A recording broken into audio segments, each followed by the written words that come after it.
නමෝ තස්ස භගවතෝ අරහතෝ සම්මා සම්බුද්දස්ස නමෝ තස්ස භගවතෝ අරහතෝ සම්මා සම්බුද්දස්ස නමෝ තස්ස භගවතෝ අරහතෝ සම්මා සම්බුද්දස්ස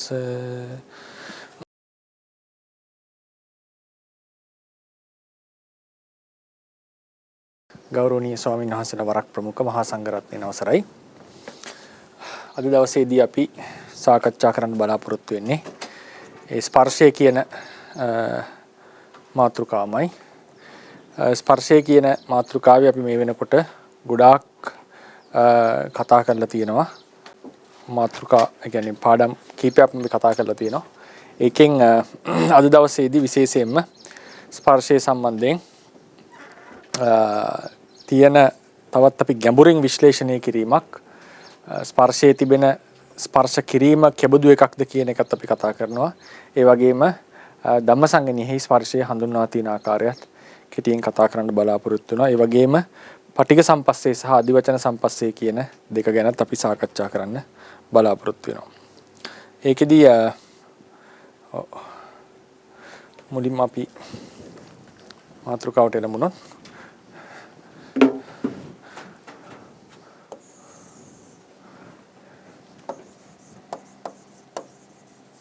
ස්පර්ශයේ ස්පර්ශ කිරීම කියන මාතෘකාව අපි කතා කරනවා. ඊළඟට ස්පර්ශයට නාම රූප වලින් ඇති දායකත්වය ගැන අපි කතා කරන්න බලාපොරොත්තු වෙනවා. ස්පර්ශයට නාම රූප වලින් තියෙන දායකත්වය.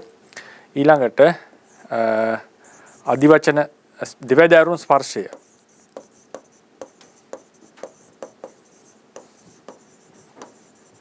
දෙවැදෑරුම් ස්පර්ශය කියන එකත් අපි සාකච්ඡා කරනවා. ඊළඟට අවසානයේදී ධම්මසංගණී ස්පර්ශය හඳුන්වලා තියෙන හැටි. ධර්මසංගයට අනුව ස්පර්ශය හඳුන්වා තියෙන හැටිත් සාකච්ඡා කරන්නට බලාපොරොත්තු වෙනවා. එතනදී අපි විශේෂයෙන්ම තේරුම් ගන්නට ඕනේ මොකද්ද මේ ස්පර්ශ කිරීම කියන්නේ. ස්පර්ශ කිරීම කියන එක ගත්තාම අපිට සාමාන්‍ය ව්‍යවහාරයේ තියෙන්නේ ස්පර්ශ කිරීම කියලා කායික ස්පර්ශයක්. අතකින් යමක් ස්පර්ශ කරනවා නැත්නම් වස්තු දෙකක් එකිනෙක ස්පර්ශ වෙනවා වගේ දෙයක් තමයි ස්පර්ශ කිරීම කියලා තියෙන්නේ. ඉතින් මේ නාම ස්පර්ශයටත් නාම ධර්මයක් විසින් තවත් අරමුණක් ස්පර්ශ කිරීම තවත් අරමුණක් එක්ක ගැටීම කියන එක අපි ස්පර්ශය කියලා යොදලා තියෙනවා. මෙතන විශේෂයෙන් ගත්තේ සිතෙන් අරමුණක් වෙන්කොට හඳුනා ගන්නවා, වෙන්කොට අරගන්නවා. ඒ එනකොට ඒ අරමුණ සහ නාම ධර්මයේ අතර යම් සම්බන්ධතාවයක් ඇති වෙනවා. ඒ සම්බන්ධතාවය තමයි මේ ස්පර්ශය කියලා අපි හඳුන්වලා තියෙන්නේ. ඇයි ඒකට ස්පර්ශය කියලා කිව්වේ? ඒ කියන්නේ උදාහරණයකට චිත්තෝත්පාදය සහ අරමුණ අතර තියෙන මේ සම්බන්ධතාවයට අපි කියනවා ස්පර්ශය කියලා. ස්පර්ශය කියලා සාමාන්‍යයෙන් අපි ව්‍යවහාර කරන්නේ ඝන වස්තු දෙකක් එකිනෙක හැපීමනේ. ඝන වස්තු දෙකක් එකිනෙක හැපුණම අපි කියනවා ස්පර්ශ වුණා කියලා. එතකොට මේ නාම ධර්ම වල ස්පර්ශය කියන්නේ චිත්තෝපාදයක් විසින් අරමුණක් එක්ක සම්බන්ධ වීම කියන එකටත් ස්පර්ශය කියලා හඳුන්වන්නට හේතුව මොකද්ද? ඒක කායික ස්පර්ශයක් නෙවෙයි කියලා අපි තේරුම් ගන්නට ඕනේ. එතන කායිකව සිද්ධ වෙන ස්පර්ශයක් නෙවෙයි එතන සිද්ධ වන්නේ. එතන තියෙන මානසිකව යම් ස්පර්ශ වීමක්. ඇයි ඒකට ස්පර්ශය කියලා කියන්නේ? ඒකට හේතුව තමයි ස්පර්ශ කායික භෞතික ස්පර්ශයකින් සිද්ධ වෙන දෙය මේ ස්පර්ශයෙන්ුත් සිද්ධ වෙනවා. භෞතික ස්පර්ශයකින් සිද්ධ වෙන දෙය මේ ස්පර්ශයෙන්ුත් සිද්ධ වෙන එක නිසා තමයි මේකට ස්පර්ශය කියලා විවහාර කරලා තියෙන්නේ. ඉතින් එතනදී මොකද්ද භෞතික ස්පර්ශයෙන් සිද්ධ වෙන දේ? දැන් උදාහරණයකට අපි අපි ඉස්සෙල්ලා මතක තියාගන්න ඕනේ ස්පර්ශය කියන මාතෘකාව අපි කතා කරනකොට අපි ස්පර්ශය නිසා අර්ථ සාධක ආරම්මණක් ගන්නනේ.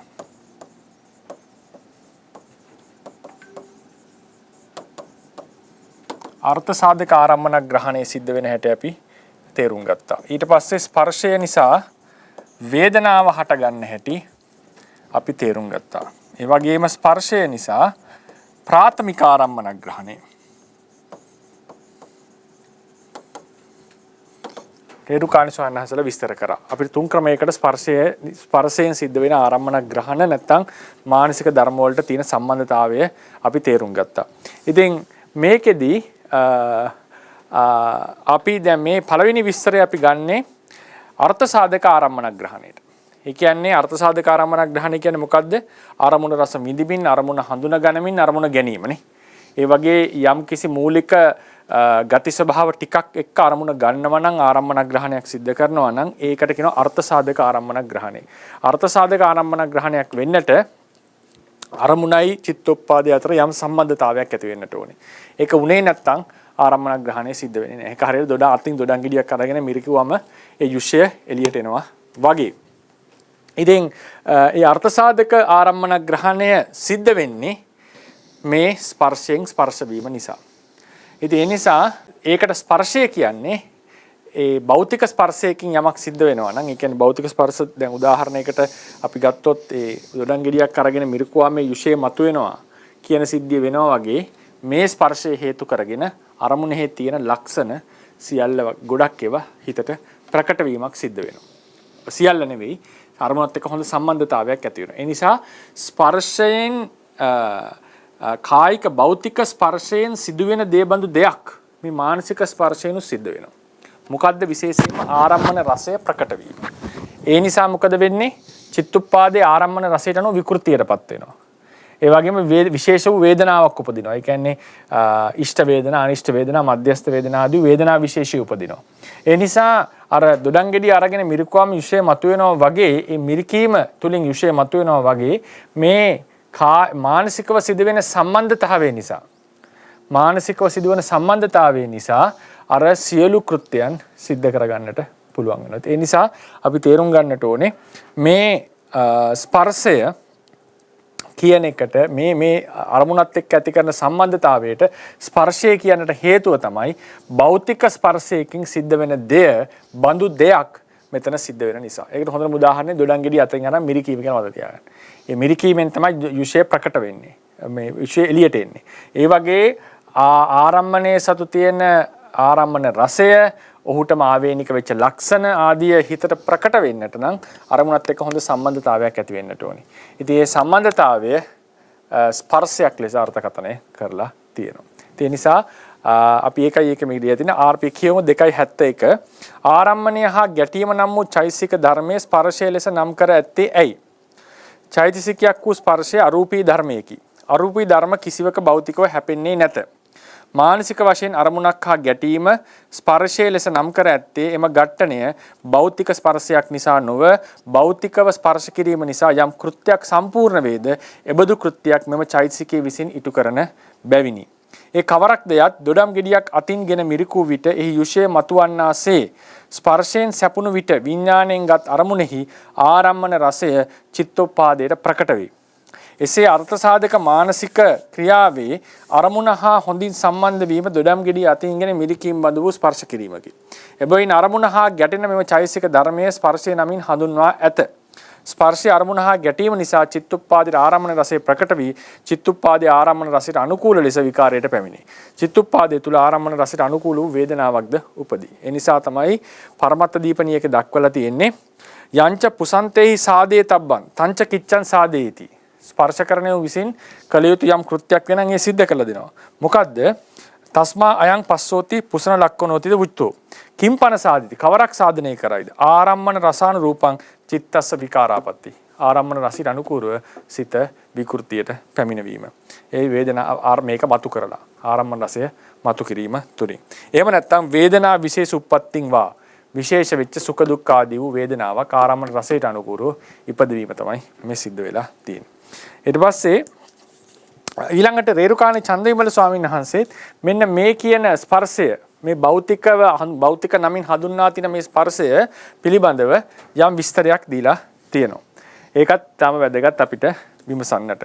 ඉතින් මෙතන අපි කතා කරේ අර්ථ සාධක ආරම්මන ග්‍රහණය කියන එක අනුසාරයෙන් තමයි මේ ස්පර්ශය විස්තර කරේ. ස්පර්ශ කිරීම නිසා වේදනා ආරම්මන රසය ප්‍රකට වෙලා චිත්තෝපාදී විකෘතියටපත් වෙනවා වේදනාවක් උපදිනවා. රේරුකාණි ස්වාමීන් වහන්සේත් මේක තවත් මේ ප්‍රාථමික ආරම්මන ග්‍රහණ. උන්වහන්සේ විස්තර කරන්නේ ස්පර්ශයේ ප්‍රාථමික ආරම්මන ග්‍රහණයට වැදගත් වෙන ආකාරයනේ. අරමුණ ගන්නම සිතෙන් අරමුණක් ගන්නටම ස්පර්ශය අවශ්‍යයි කියන එක උන්වහන්සේ පැහැදිලිව විස්තර කරලා තියෙනවා. අපි ඒකත් කියවමු. මෙහිදී අදහස් කරන ස්පර්ශය භෞතික ඝට්ටන නොවන බවට උන්වහන්සේ ලස්සන විස්තරයක් දෙනවා. මෙහිදී අදහස් කරන ස්පර්ශය වස්තු දෙකක ඕනෝන් ලංවීම වැනි දෙයක් හෝ ආලෝක ධාරාවක් බිත්ති ආදීක සැපීම වැනි ස්පර්ශයක් හෝ නොවේ. ඒ කියන්නේ මේක ආලෝක ධාරාවක් කියලා බිත්තියක හැපෙනවා වස්තු දෙයක් කියන එක ස්පර්ශ වෙනවා වගේ ස්පර්ශ වීමක් නෙවෙයි. රූප ධර්ම කෙරෙහි මුත් මේ නාම ධර්ම විශේෂ එබඳු ස්පර්ශයක් නොලැබිය හැකිය. නාම ධර්ම වල මේ වගේ භෞතික ස්පර්ශයක් ලැබෙන්න බෑ. එබඳු ස්පර්ශයක් වීමට නම් කොළඹ සිට රුවන්මැලිසෑය ගැන සිතන ඔහුගේ සිත අනුරාධපුරයේ දක්වා දික් විය යුතුය. එහෙම ස්පර්ශ වෙනවා නම් අපි රුවන්මැලිසෑය ගැන හිතනවා නම් මෙතන ඉඳලා සිත රුවන්මැලිසෑය දක්වා යන්නට වෙනවා. එංගලන්තය ගැන සිතන ඔහුගේ සිත එංගලන්තය දක්වා දික් විය යුතුය. ඒක භෞතික ස්පර්ශයක් නා. ඒක ලොකු ප්‍රශ්නයක් වෙනවා. එවැනි සිතේ එවැනි ස්වභාවයක් නැත. සිත උපදිනුයේ ශරීරයේ තුලමය. සිත උපදින්නේ ශරීරයේ ඇතුළෙමයි.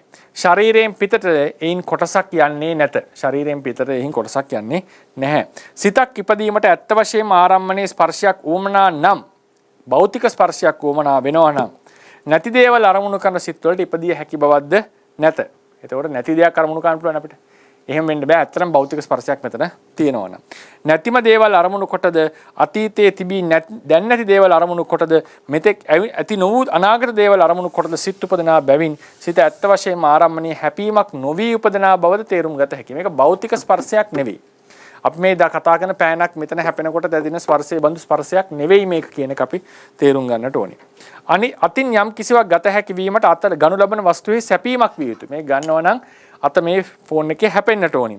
සිතීමත් අරමුණු ගැනීමකි. සිතනවා කියන්නේ අරමුණු ගන්නවා කියන එක. එබැවින් සිතක් ඇතිවීමටද ගැටීමක් විය යුතුය. ප්‍රාථමික ආරම්මන ග්‍රහණය සිද්ධ වෙන්නට. හුදු අරමුණක් ගන්නට අරමුණ එක්ක යම් ගැටීමක්, ඝට්ටනයක්, සම්බන්ධ වීමක් සිදු යුතුයි කියන එක තමයි ස්වාමීන් වහන්සේගේ අදහස. එබැවින් සිතක් ඇතිවීමට සිතීමත් අරමුණු ගැනීමකි. එබැවින් සිතක් ඇතිවීමට ගැටීමක් විය යුතුය. එබැවින් සිත හා ආරම්මණයන්ගේ ස්පර්ශයක් ඇති බවද කිය යුතුය. ස්පර්ශ චෛතසිකයයි කියනුවේ එයටය. මේ අරමුණෙන් සිතෙන් අරමුණක් ගන්නකොට ඇති වෙන ඝට්ටනයට. එය වස්තු දෙකක ලංවීම නම් වූ ගැටීමට වෙනස් වූවකි. වස්තු දෙක ලංවීම නම් වූ ගැටීමට තරමක් වෙනස් වූ දෙයක් තමයි මේ ඝට්ටනය. වස්තු දෙක ගැටීම නම් දෙකින් එකකටවත් අයත් නොවන පරමාර්ථ වශයෙන් දැක්විය හැකි කිසිවක් නැති දෙයකි. දැන් වස්තු දෙකක් එකිනෙක ගැටෙනවා නම් එකිනෙක ගැටෙනකොට ඒ වස්තු දෙක දැන් මොකද්ද ඝට්ටනය කියලා අපිට පෙන්වන්න බෑ. ගැටෙන්නේ අවසානයේ තියෙන මේ රූප ටික තමයි. මේ කෙලවර දෙකේ තියෙන රූප ටික තමයි එකිනෙක ගැටෙන්නේ. නමුත් කවරක්ද කියලා අපිට පෙන්වන්න බෑ ඝට්ටනය කියන්නේ මොකක්ද කියලා. ඒක පරමාර්ථ වශයෙන් විද්‍යමාන දෙයක් නෙවෙයි. පරමාර්ථ වශයෙන් දැක්විය හැකි කිසිවක් නැති දෙයකි. චෛතසික ස්පර්ශයේ වනාහි පරමාර්ථ වශයෙන් ලැබෙන්නා වූ චිත්තාංගික. නමුත් චෛතසික ස්පර්ශය කියන එක පරමාර්ථ වශයෙන් ලැබෙන්නා වූ දෙයක්. හෙවත් සිතට අයත් වූවකි. ඒ සිතට අයිති වෙන දෙයක්. ඒක පරමාර්ථ වශයෙන් ලැබෙන චිත්තාංගයක් සිතට අයිති වෙන දෙයක් කියලා මතක තියාගන්න. එතකොට එයට ස්පර්ශයයි කියනුවේ ඒ අර්ථයේ පැවසීමට සුදුසු අන් වචනයක් නැති නිසා ස්පර්ශයෙන් වන ඵලය ඒන් සිදුවන නිසාත් වෙතා වැදගත් පුළා. මේකට ස්පර්ශය කියලා කිව්වේ වෙන වචනයක් යොදන්නට නෑ. මේක අරමුණක් විසින් චිත්තුප්පාදයක් විසින් ආරම්මණයක් එක්ක ඇති කරගන්න මේ සම්බන්ධතාවයට වෙන වචනයක් යොදන්නට නෑ. ඒ නිසා ඒකට ස්පර්ශය කියලා කිව්වා. මේ භෞතිකව ඝට්ටනයටත් යොදන වචනයම අපි ඒකටත් යොදලා තියෙනවා. ඒ හැර එහෙම නැතුව මේක භෞතික ස්පර්ශයක්, භෞතික ඝට්ටනයක් නොවනවා කියන එක තේරුම් ගන්න. ඒතකොට අනිත් එක තමයි වෙන වචනයක් නැහැ. ස්පර්ශයෙන් වෙන ඵලය ඒන් සිදු වෙනවා. මොකද්ද ස්පර්ශයෙන් වෙන ඵලය? අතින් මොකක් හරි දෙයක් ගන්න ඕන නම් ඉස්සලාම අතින් ස්පර්ශ වෙන්න එපා. ඒ වගේ සිතෙන් අරමුණක් ගන්න ඕන නම් සිත අරමුණ ස්පර්ශ වේ. සිතෙන් අරමුණ ස්පර්ශ වෙන්නට ඕනේ. ඉතින් ඒ නිසා කායික ස්පර්ශයක ප්‍රතිඵලය මේකෙත් සිද්ධ වෙනවා. කායික ස්පර්ශයක ප්‍රතිඵලය මේකෙත් සිද්ධ වෙනවා. ඒ නිසා මෙතන මේකට ස්පර්ශය කියලා නම් කරලා තියෙනවා. එහෙම නැතුව මේක ස්පර්ශය කියලා කිව්වේ භෞතිකමය ස්පර්ශයක්, භෞතිකමය ඝට්ටනයක් මේකෙ සිද්ධ වෙන නිසා නෙවෙයි කියලා මතක තියාගන්න. අතින් යම් කිසිවක් ගත හැකි වීම අතේ වස්තුවේ ස්පර්ශ වීමේ ඵලය. මේ තමයි ස්පර්ශයේ ඵලය. ප්‍රාථමික ආරම්මන ග්‍රහණය. අර්ථ සාධක ආරම්මන ග්‍රහණයෙන් මොකද්ද කිව්වේ? ස්පර්ශය නිසා වේදනාව ප්‍රකට වීම. දැන් මෙතන සියුම් වෙනසක් තියෙනවා කියලා මතක තියාගන්න. අපි එක විදිහකට විස්තර කරනවා ආරම්මන රසයේ ප්‍රකට. පරමත් දීපණිය මොකද්ද කිව්වේ? පුස්සන් යංච පුසන්තේහි සාදේ තබ්බන් තංච කිච්ඡන් සාදේති. ස්පර්ශ කරනවුන් විසින් යම් කෘත්‍යයක් සිදු කළ යුතුද ඒ කෘත්‍ය සම්පාදනය කරන. මොකද්ද? කිම්පන සාදේති. ආරම්මන රසාන රූපං චිත්තස්ස විකාරපත්ති. ආරම්මන රසයට අනුකූලව සිත විකෘතියටපත් කිරීම. ඒකෙන් කියන්නේ මොකද්ද? මේ ස්පර්ශය නිසා තමයි ආරම්මනක් රසය ප්‍රකට වුනේ. එතකොට ස්පර්ශයෙන් සිද්ධ කරලා තියෙන දේ මොකද්ද? ආරම්මන රසය ප්‍රකට වීම. දැන් මේ රේරුකාණ සංස් විස්තර කරන්නේ මොකද්ද? ස්පර්ශය නිසා ආරම්මණය ගැනීම. ආරම්මණය ගන්න පුළුවන් වෙනවා. අතෙන් අරමුණක් ගන්න නම් අත මේකේ ස්පර්ශ වෙන්නට ඕනේ. එතකොට ඒ ස්පර්ශ වීමේ ප්‍රතිඵලයක් තමයි ආරම්මණ ග්‍රහණය. ඒ නිසා ස්පර්ශයෙන් සිද්ධ කරලා ස්පර්ශය නිසා සිද්ධ වෙන දේ තමයි ආරම්මණ ග්‍රහණය සිද්ධ වුණා.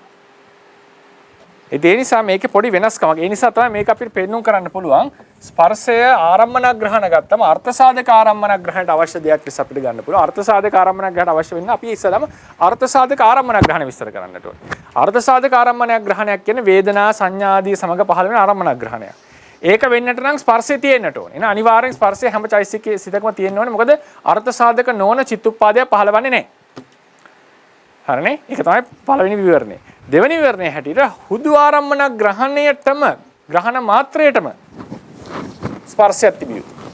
හරිනේ? මේක තව දෙකයි. එතකොට මේ දෙකෙන් කවරක්ද හරි කවරක්ද වැරදි කියන්නේ යන එක නෙමෙයි. මේ දෙකම ඥානවන්තයට පෙන්න විදිහ. එතකොට ඒ නිසා මේවා ගොඩාක් බුදුරණන් වහන්සේ මේ විදිහටම මේ කියන දේවල් ඉස්සර කළා අපිට නැහැ නේ ත්‍රිපිටකේ. ඒ නිසා මේ ඥානවන්තයන් මේක විවරණය කරනකොට වැටහෙන ආකාරය තමයි මේ දක්වලා තියෙන්නේ. ඒතර ඒට ස්පර්ශයයි කියුණේ ඒ අර්ථයේ පැවසීමට සුදුසු වන් වචනයක් නැති නිසාත් ස්පර්ශයෙන් වන ඵලයේ ඒන් සිදුවන නිසාත්ය. අතින් යම් කිසිවක් ගත හැකි වීම ඒ අතේ වස්තුවේ ස්පර්ශ වීමේ ඵලය. සිතට අරමුණ ගත හැකි වීම චෛසික ස්පර්ශයාගේ ඵලය. ස්පර්ශ චෛසිකය කුමක්ද යන බව තේරුම් ගැනීමේදී අතේ යම් කිසිවක් ගැටීමෙන් සිදුවෙන ඵලයේ බඳු ඵලයක් සිදු කරන එක්තරා චිත්තාංගයක් හැටියට තේරුම් ගත යුතුයි. ඒ කියන්නේ ආරම්මන ග්‍රහණයට අවශ්‍ය වෙන සාධකයක් මේක.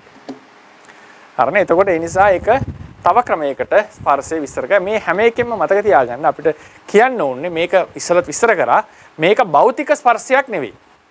මේ දෙවෙනි ක්‍රමයට විස්තර කරත් ආරම්මන ග්‍රහණය සිද්ධ වෙන්නේ යම්කිසි ඝට්ටනයක් නිසා යම්කිසි අරමුණත් එක්ක සම්බන්ධ වීමක් නිසා. ඒකයි ස්පර්ශය කියලා කිව්වේ. දෙවෙනි ක්‍රමයට ගත්තම ආරම්මන රසයේ මතුවලා ආරම්මන රසයේ ප්‍රකට වෙලා චිත්තුප්පාදේ විකාරයට ප්‍රාප්ත වෙනවා. ඒ ප්‍රාප්ත වීම සිද්ධ වුණේ හොඳට අරමුණත් එක්ක සම්බන්ධ වෙච්ච නිසා. අරමුණ ස්පර්ශ වෙච්ච නිසා. දොඩංගෙඩිය අරන් මිරකපු වගේ සිද්ධියක්. එතකොට ඒ ස්පර්ශ වීම දොඩංගෙඩිය මිරකුවාම විශ්වමත වෙනවා වගේ මේ ස්පර්ශයෙන් සම්බන්ධ වීම නිසා ආරම්මන ග්‍රහණයේ ආරම්මන රසයේ ප්‍රකට වුණා චිත්තුප්පාදේට. ඉතින් ස්පර්ශයෙන් සිද්ධ කරන දෙය මෙතන සිද්ධ වෙලා තියෙනවා. මම හිතනවා මේ කියන කරුණ පැහැදිලි වෙනවා ඇති කියලා. මේ ස්පර්ශය ගැන තවත් එන්න අපි ගැඹුරට විමසීමක් මේ කරන්නේ. ඊට පස්සේ මේ තේරවාද ග්‍රන්ථවල දක්වලා තියෙන උපමාවක් තියෙනවා. මම දන්නේ මේ උපමාවට කොච්චර රුචි වෙයිද ඔබ කොච්චර කැමති වෙයිද දන්නේ. ඒකේ මෙහෙමයි තියෙන්නේ. උදේ කියන දුර ඉඳලා ඇඹුල් දෙයක් කනකොට බිලින් වගේ දෙයක් කනකොට නැත්නම් මොන හරි දෙහි වගේ දෙයක් වගේ වළඳනකොට අපිට නිකන් ඒක දැනෙනව නේද?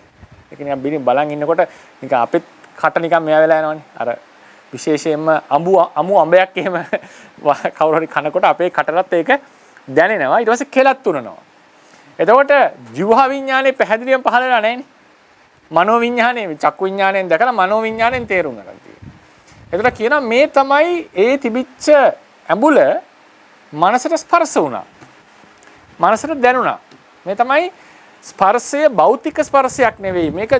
මේක ආරම්මණයක් හා එක්ක ස්පර්ශ වීමක් කියන එක මේ කතා කරන්නේ. මේකට දීලා තියෙන උපමාව. සමහර පොත්වල මේ උපමාවක් ලෙස දක්වලා තියෙනවා. සමහර පොත්වල දැන් පරමත දීපිනීම මේක සැබවින්ම ස්පර්ශය මෙයයි. මේ තමයි ස්පර්ශ වීම කියලා දක්වලා තියෙනවා. ඒ කියන්නේ විභාවනීය කියනවා මේක මතක හැටියට විභාවනීය කියන්නේ මේක ඒ උපමාවෙන් තේරුම් ගන්න ඕනේ. මේ වගේ උපමාවකින් තේරුම් ගන්න මේ ස්පර්ශය.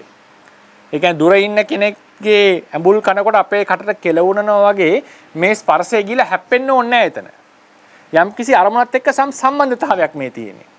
ඒක මොනවද කාල වශයෙන් ප්‍රදේශ වශයෙන් දුර වුණා කියලා ප්‍රශ්නයක් නැහැ. කොහොමද අරමුණයි මේකයි සම්බන්ධ වුණා. මේක භෞතික ස්පර්ශයක් නෙවෙයි කියන්නේ මේ උනේ.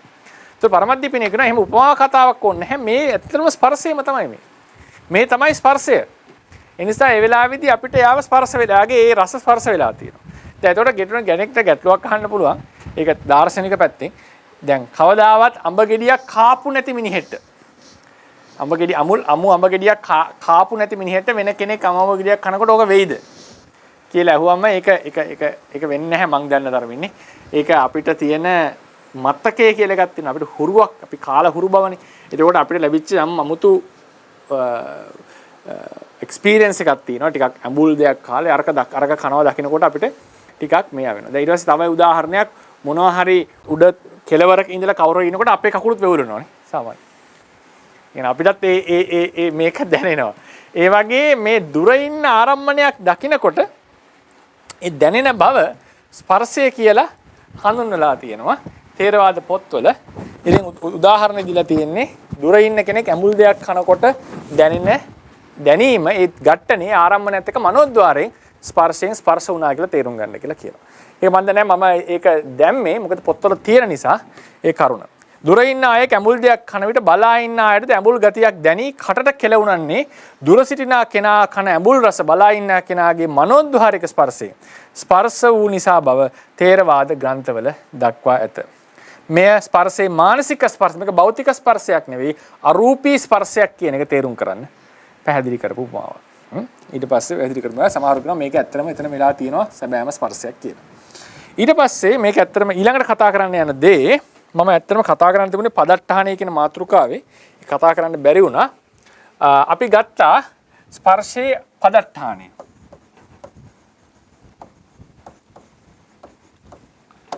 අපි ස්පර්ශයේ පදට්ටහණය ගත්තම අපි අටුවාවේ ක්‍රමයෙන් අපි කතා කරා මොකද්ද ස්පර්ශයේ පදට්ටහණය? තජ්ජා සමන්නාහාරේන ඉන්ද්‍රියේන පරික්කතේ නේද? විසයේ පරික්කතේ විසේ අනන්තරායේන උප්පජ්ජනතෝ ආපාතගත විසේ පදට්ඨානෝ පස්සෝ. ඒ කියන්නේ ඉන්ද්‍රියක සැපුණු ආවර්ජනාවෙන් ආවර්ජනා කරන ලද ඒ අදාළ ස්පර්ශයේ සුදුසු ආවර්ජනාවෙන් ආවර්ජනා කරන ලද පරික්කත වෙච්ච ඒ අරමුණ තමයි ස්පර්ශයේ තියෙන ආසන්න කාරණාව.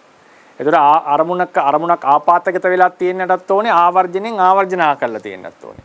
මේ තමයි ස්පර්ශයේ සාමාන්‍යයෙන් පදට්ඨානය. ඒතකොට ස්පර්ශයේ පදට්ඨානය ගත්තම අටුවාවේ හැටියට ස්පර්ශයේ පදට්ඨානය මොකක්ද අපිට කියන්නේ? ආපාතගත ආවර්ජනාවෙන් අරමුණු කරන ලද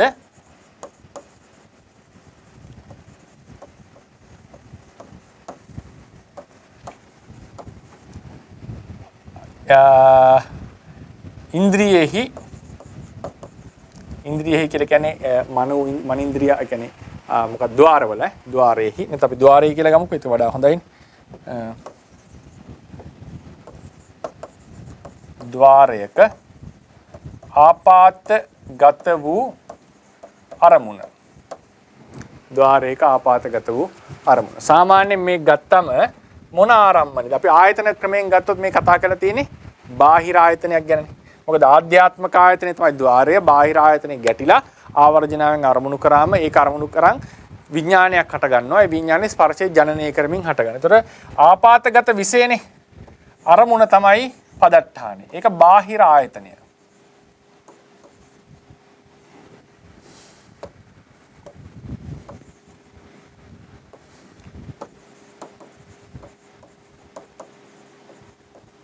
බාහිර ආයතනෙ තමයි අරන් තියෙන්නේ. මොන බාහිර නිකම් බාහිර ආයතනේ ආපාතගත වෙච්ච සහ ඉන්ද්‍රිය ආවර්ජනාවෙන් ආවර්ජනා කරපු.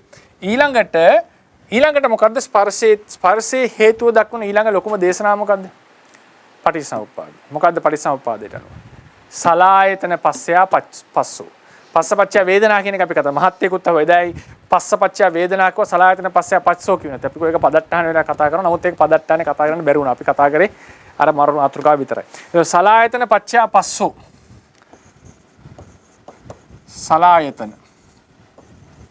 සලායතන නිසා පස්සේ නැත්තම් ස්පර්ශය හට ගන්නවා. සලායතන කොහොම ආයතන 6යි. සාමාන්‍යයෙන් මේක ගන්නේ ආධ්‍යාත්මික ආයතන 6. නමුත් සමහර ආචාර්යවරු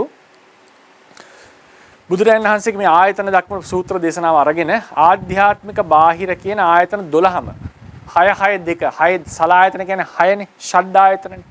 ඒ ෂඩ්ආයතන කොටස් දෙකක් තියෙනවා. ආධ්‍යාත්මික ආයතන 6යි බාහිර ආයතන 6යි. ඒ නිසා මෙතන සලායතන පච්චයා පස්සෝ කියනකොට සාමාන්‍යයෙන් සලකන්නේ ආධ්‍යාත්මික ආයතන 6. නමුත් සමහර ආචාර්යවරු සූත්‍රානුගතව ගිහිල්ලා මේ ආයතන 12ම 6 කොටස් දෙකම අරන් තියෙනවා. ඒක පරමත දීපනි වගේ පොත්වල කියන ඉතාම නිවැරදි නිර්වචනයක් කියලා. ඒ නිසා මෙතන සලා ඒක අපිට පැහැදිලි වෙනවා අටුවාවේ පස්සේහි මොකද්ද පදට්ටහනේ දක්වලා තියෙන්නේ මොකද්ද? ආධ්‍යාත්මික ආයතනද බාහිර ආයතනද? බාහිර ආයතනය. ඒ නිසා සූත්‍රානුසාරයෙන් බැලුවම අපිට පැහැදිලි සලායතන පච්චයා පස්සෝ කියනකොට මෙතන ආයතන වර්ග කොටස් ආධ්‍යාත්මික ආයතන 6යි බාහිර ආයතන 6යි කියන දෙකම අරන් තියෙනවා. එතකොට අපි ගන්නවා මෙතන සලායතන කිව්වම ආධ්‍යාත්මික ආයතන 6 සහ බාහිර ආයතන 6. මේ 6 කොටස් දෙකම අපි අරගෙන තියෙනවා. ඊළඟට මේ මහා නිදාන සූත්‍රයේදී අපිට හම්බ වෙනවා ස්පර්ශයේ හේතුව ලෙස දක්වනවා නාම රූප නිසා පස්සේ හට ගන්නවා කියලා. ඒක තව නිර්වචනයක්. නාම රූප නිසා පස්සේ හට ගන්නවා. ඒ ස්පර්ශය ගැන ඉගෙන ගන්නකොට අපි පදට්ටහන ඉගෙන ගන්නනේ ආසන්නම කාරණාවනේ. අතට අටුවාවේ ක්‍රමයේ හැටියට මේ පැමිණිච්ච ආපාතගත විෂය. පටිච්චසමුප්පාද ණයෙන් ගත්තොත් ආයතන 12 නේද? ඊට පස්සේ මහා නිදාන සූත්‍ර පරයයට ගත්තොත් පටිච්චසමුප්පාදයමයි දේශනා කරන්නේ. එතනදී නාම රූප පච්චය පස්සෝ. නාම රූප පච්චය පස්සෝ කියලා දේශනාවක් වෙනවා. එතන මේ නාම රූප කොහොමද නාම රූප වලින් මේක උනේ? දැන් මේ ආධ්‍යාත්මික බාහිර ආයතන වලින් ස්පර්ශය හටගන්න එක අපි කතා කරානේ. අර එදා මේ අටුවාවේ පදට්ටානේ කතා කරන එක පැහැදිලි වුණා. අපි කිව්වා ආධ්‍යාත්මික ආයතන වල රූපාරම්මන ආදී බාහිර ආයතන ගැටිලා හරිනේ. ඒතර භවංග සිත් පහළ වෙනකොට ආවර්ජනා වෙලා ඊට පස්සේ විඥානයක් පහළ වෙනවා. මේ විඥානයේ සමග ස්පර්ශය පහළ වෙනවා. එතකොට අපිට මෙතන හතරක් හේතු වෙනවා ස්පර්ශයට. කරුණු හතරක් තේරුණා. ආධ්‍යාත්මික ආයතනය, බාහිර ආයතනය, ආවර්ජනාව සහ සහජාත විඥානය. හරිනේ. එතකොට මේ සලායතන දෙකේ දායකත්වය ඉතාම පැහැදිලි අපිට. 아무තු මේක විස්තර කරන්න දෙයක් නැහැ අපිට. එතකොට දැන් මේ නාම රූප දෙකේ දායකත්වය විස්තර කරන්න. නාම රූප දෙකේ දායකත්වය විස්තර කරනකොට බුදුරජාණන් වහන්සේ ස්පර්ශයේ දෙවැදෑරුම් කොට දක්වලා තියෙනවා. ඒක හරි ප්‍රසිද්ධයි. මොකද්ද ස්පර්ශයේ දෙවැදෑරුම් වෙනවා? පටිඝ සම්පස්සය, අදිවචන සම්පස්සය කියලා.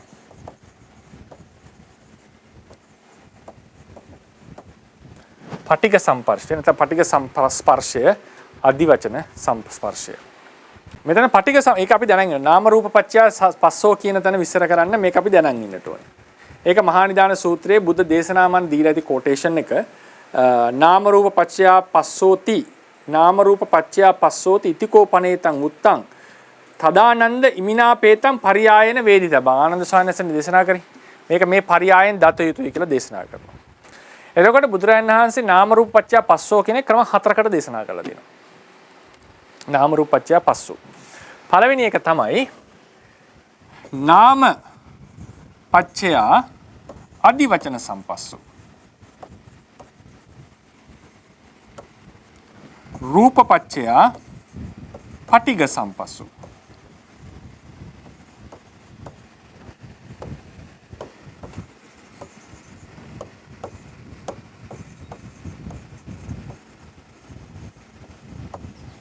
ඊට පස්සේ එනවා නාම රූප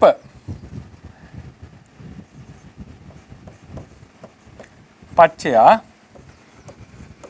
අදිවචන සම්පස්සයයි පටිඝ සම්පස්සයයි. ඒක ඊට පස්සේ නාම රූප පච්චය පස්ස කියන එකයි. එකම තමයි කියලා තියෙන්නේ. මේක අපිට ගැඹුරින් විශ්ලේෂණය කරගන්න පුළුවන් වෙනවා මේ සූත්‍රය දැක්කාම. හරිනේ. මේක ක්‍රම 4කට අපිට තේරුම් ගන්න පුළුවන්. මෙතනදී අපි ඉස්සෙල්ලාම කියන්නේ මොකද්ද පටිඝ සම්පස්සය? පටිඝතෝ ජාතෝ සම්පස්සෝ. මොකද්ද? රූප පටිඝය ඝට්ටණය නිසා හටගත්ත සම්පර්ශය. පටිඝ කියලා කියන්නේ මොකද්ද? ඝට්ටණයනේ. රූප මොනවද ඝට්ටලා තියෙන්නේ? ආධ්‍යාත්මික ආයතනයි බාහිර ආයතනයි. සප්පටිඝ රූපනේ.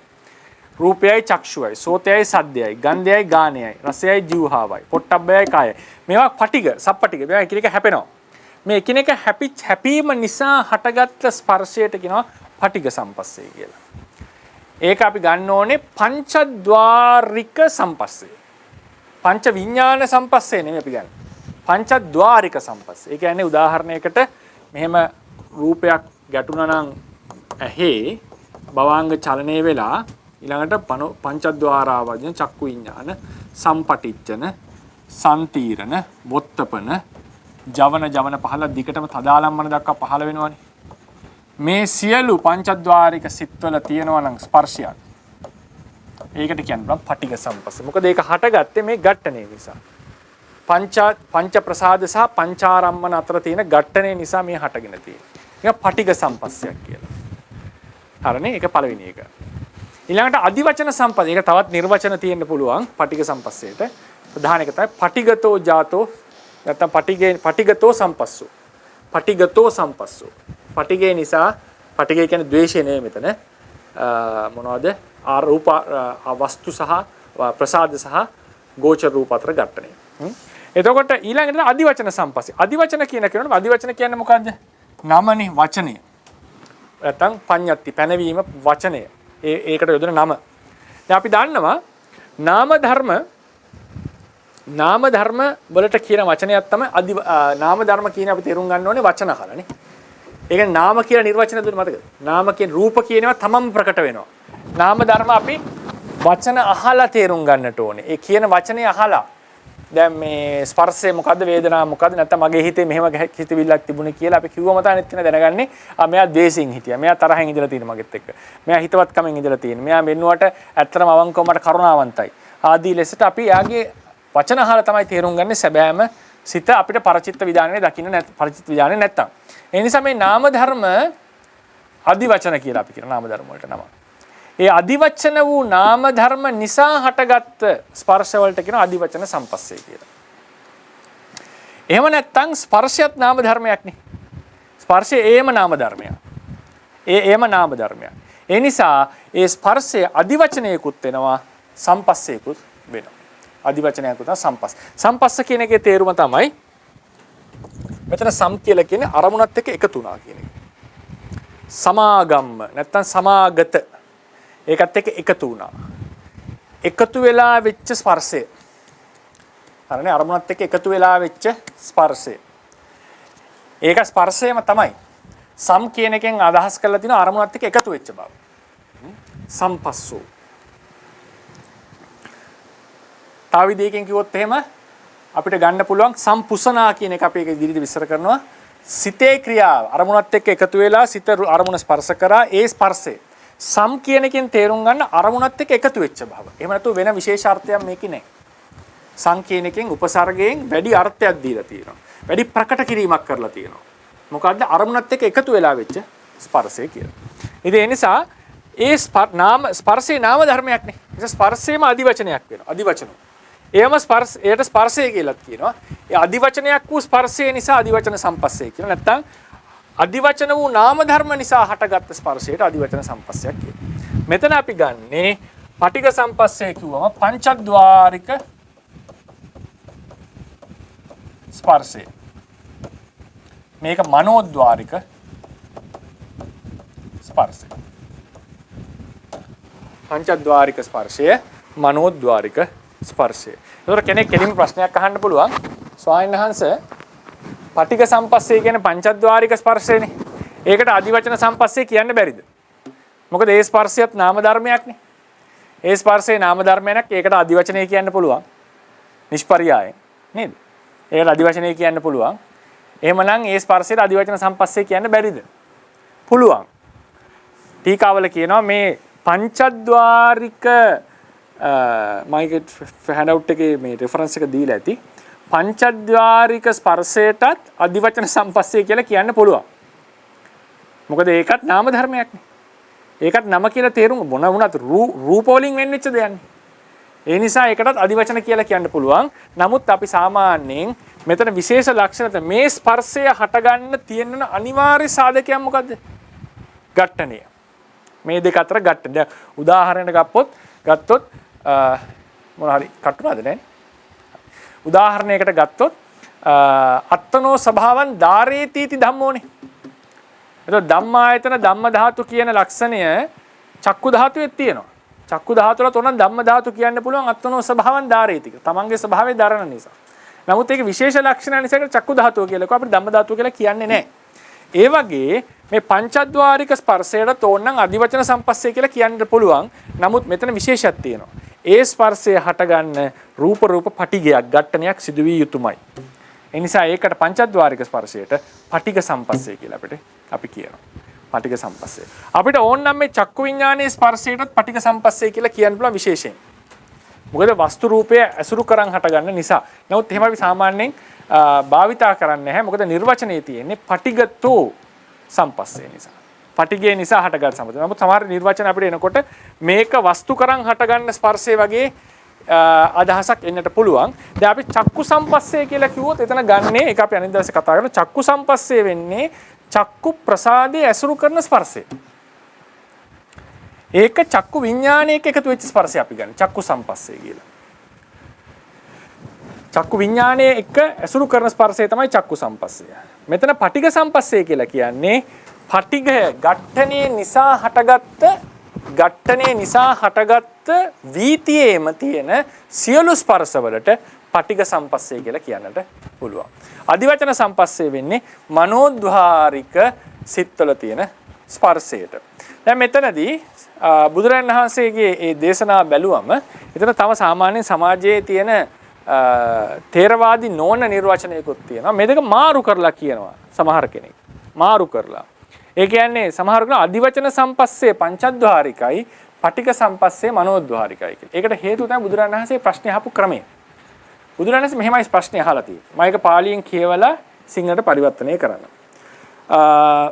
යතා නාම රූප පච්චය පස්සෝ යේහි ආනන්ද ආකාරේහි යේහි ලිංගේහි යේහි නිමිත්තේහි යේහි උද්දේශේහි නාම කායස්ස පඤ්ඤත්ති හෝති. නාම කායයට නාම කියලා නම් දෙනවා නම් මොනවා හරි හේතු කාරණා මත ඒක එතකොට නම් දෙනවද? තේසු ආකාරේසු තේසු ලිංගේසු තේසු නිමිත්තේසු තේසු උද්දේශු අසති. ඒකෙන් අදහස් කරලා තියෙන්නේ නාම කය නැති කල්ලි කියන එක.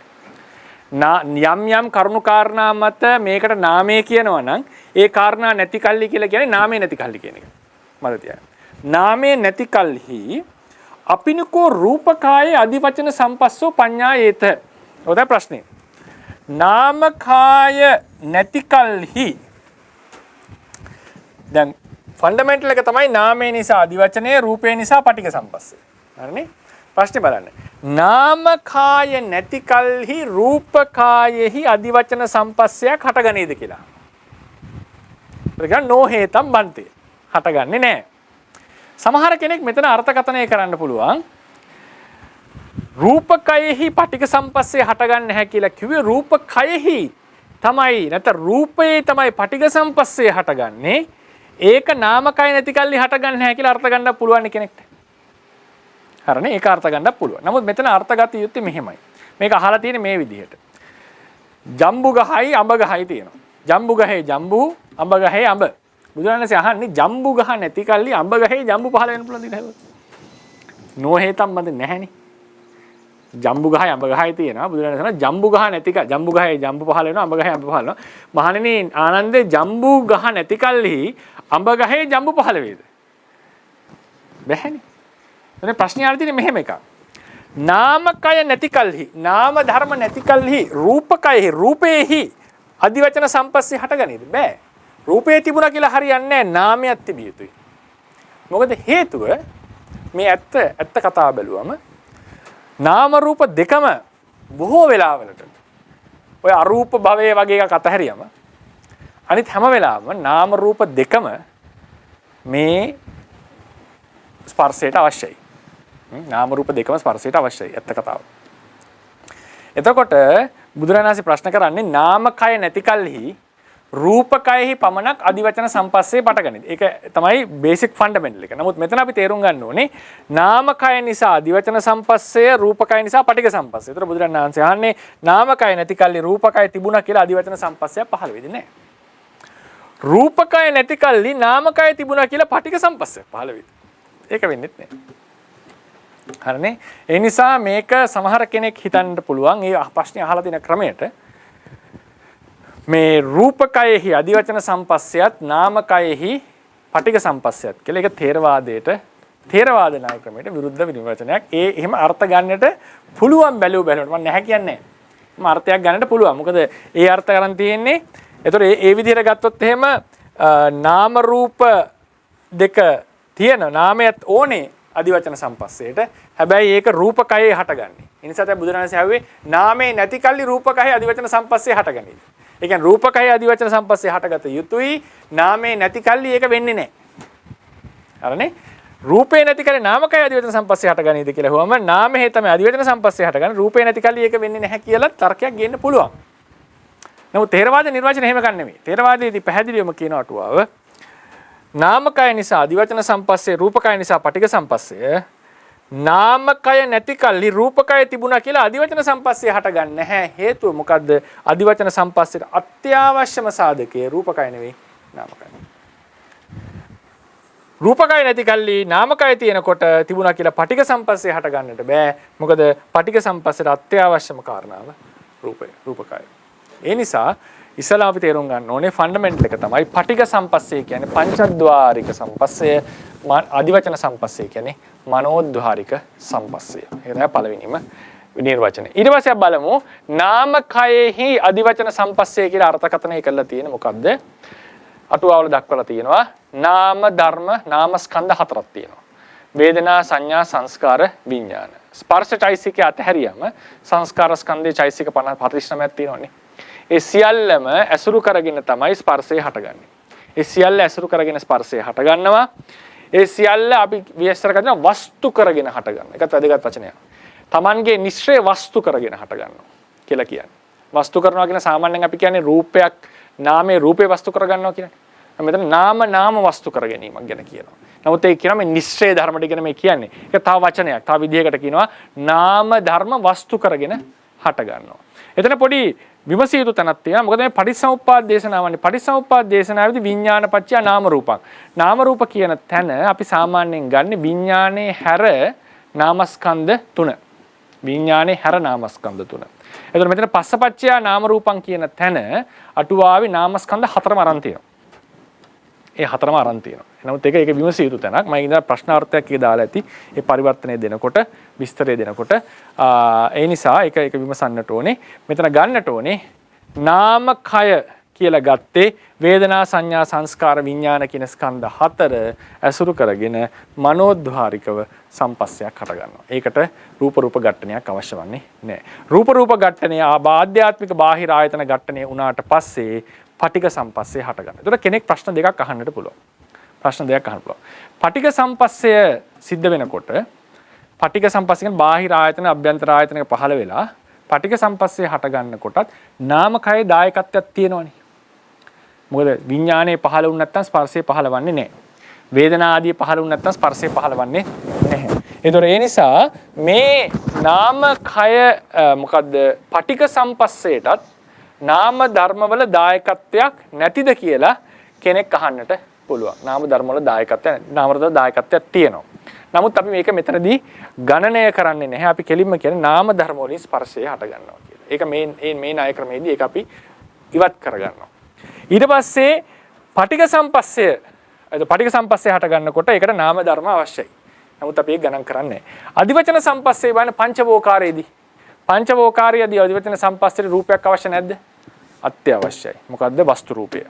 මනෝද්වාරික වීතියක වස්තු රූපයක් ඇසුරු කරගෙන තමයි මනෝද්වාරික සිත් පහළ වෙන්නේ. ඒතන රූපයක් අවශ්‍යයි. නමුත් ඒකත් අපි මෙතන ගන්න උපග කරන්නේ නැහැ. මෙතනදී විශේෂයෙන්ම පටිඝ සම්පස්සයට අවශ්‍ය ලෙස සලකලා තියෙන්නේ රූප ඝට්ටනය අදිවචන සම්පස්සයට අත්‍යවශ්‍ය සාධක ලෙස දක්වලා තියෙන්නේ වේදනාදී ස්කන්ධ ටික. ඒකෙන් කියන්නේ නැහැ රූප පටිඝ සම්පස්සේ නාම ධර්ම වලින් තොරව හට ගන්නවා කියලාවත් අදිවචන සම්පස්සේ පංචවෝකාරයේදී රූපයක් ඇසුරු කරන්නේ නැහැ කියන එකවත් නෙමෙයි මේ කියලා තියෙන්නේ.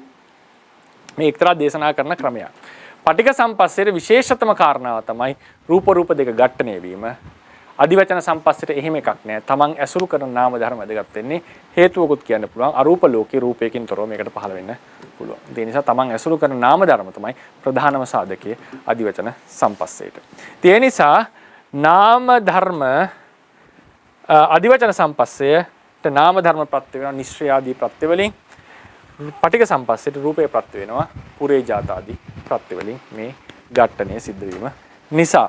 ඊට පස්සේ නාම රූප දෙක නැති කල්හි නාම රූප දෙකම නැති කල්හි දැන් මේක උදාහරණයක් ගත්තොත් එහෙම ජම්බු ගහයි අඹ ගහයි දෙනවා ජම්බු ගහයි ජම්බු හැදෙනවා අඹ ගහයි අඹ හැදෙනවා ජම්බු ගහ නැති කල්හි අඹ ගහයි ජම්බු හැදෙන්න බෑ අඹ ගහ නැති කල්හි ජම්බු ගහයි අඹ හැදෙන්න බෑ. ඔය තමයි ප්‍රශ්න වලින් අහලා තියෙන්නේ. ඊට පස්සේ මේ දෙකම නැති කල්හි නාම රූප දෙකම නැති කල්හි නාම රූප දෙකම නැති කල්හි අදිවචන සම්පස්සය පටික සම්පස්සය මොකද ගස් දෙකම නැත්නම් ජම්බු යඹයි අහස හැදෙන්න බෑනේ. නිසා දෙකම නැති කල්ලි ඒක වෙන්නේ නෑ. ඊට පස්සේ නාම රූප දෙක ස්පර්ශයට අදිවචන ආදී වූ ස්පර්ශ ගැන විශේෂයක් නොකර නාම රූප දෙකම ස්පර්ශයට පොදුවේ ප්‍රත්‍ය වෙන හැටිත් කතා කරන්නට ඕන. එතකොට අපි ඉස්සලම කියව ගමු. තවද නාම රූප දෙකම පටික සම්පස්සයට සහ අදිවචන සම්පස්සයට පොදුවේ අපි ගන්නවා ප්‍රත්‍ය වෙන හැටිත් ආකාරයක්ද වේ. ප්‍රසාද රූපවල පංචාරම්මන ගැටි. එතනදී අපි අර වස්තු රූප ඔක්කොම ගන්නවා. ඒ නාය ක්‍රමෙදි සියල්ල ඇතුළත් කර තමයි කතා කරන්නේ. මෙතනදී අපි කියවනේ නාම ධර්ම අදිවචන සම්පත්තියට ස්පර්ශ වෙනකොට වස්තු රූපේ දායකත්වය අපි කතා කරන්නේ නැහැ. රූප ධර්ම ඒ කියන්නේ රූප ඝට්ටණයෙන් පටික සම්පස්සේ හට ගන්නකොට සහජාත නාම ධර්ම වල දායකත්වය අපි එච්චර අවධානයක් දෙන්නේ නැහැ. නමුත් නාම රූප දෙකෙන් ස්පර්ශය ගැන අවධානය දෙනකොට අපි මේ සියල්ල අවධානය දෙනවා. මොනවද? ප්‍රසාද රූපවල පංචාරම්මන ගැටීමෙන් පටික සම්පස්සේ හටගනී. එම සම්පස්සවල අරමුණද ප්‍රසාදවල ගැටුණු රූපයයි. ප්‍රසාදවල ගැටිච්ච බාහිර ආයතන. තවදෙම ස්පර්ශය. එතකොට එතනදී ප්‍රසාද රූපත් අත්‍යවශ්‍යයි, ආධ්‍යාත්මික ආයතනත් අත්‍යවශ්‍යයි, බාහිර ආයතනත් අත්‍යවශ්‍යයි. ඒ රූපනේ ඔක්කොම ඒවා අත්‍යවශ්‍යයි පටික සම්පස්සේ. ඒක රූපය.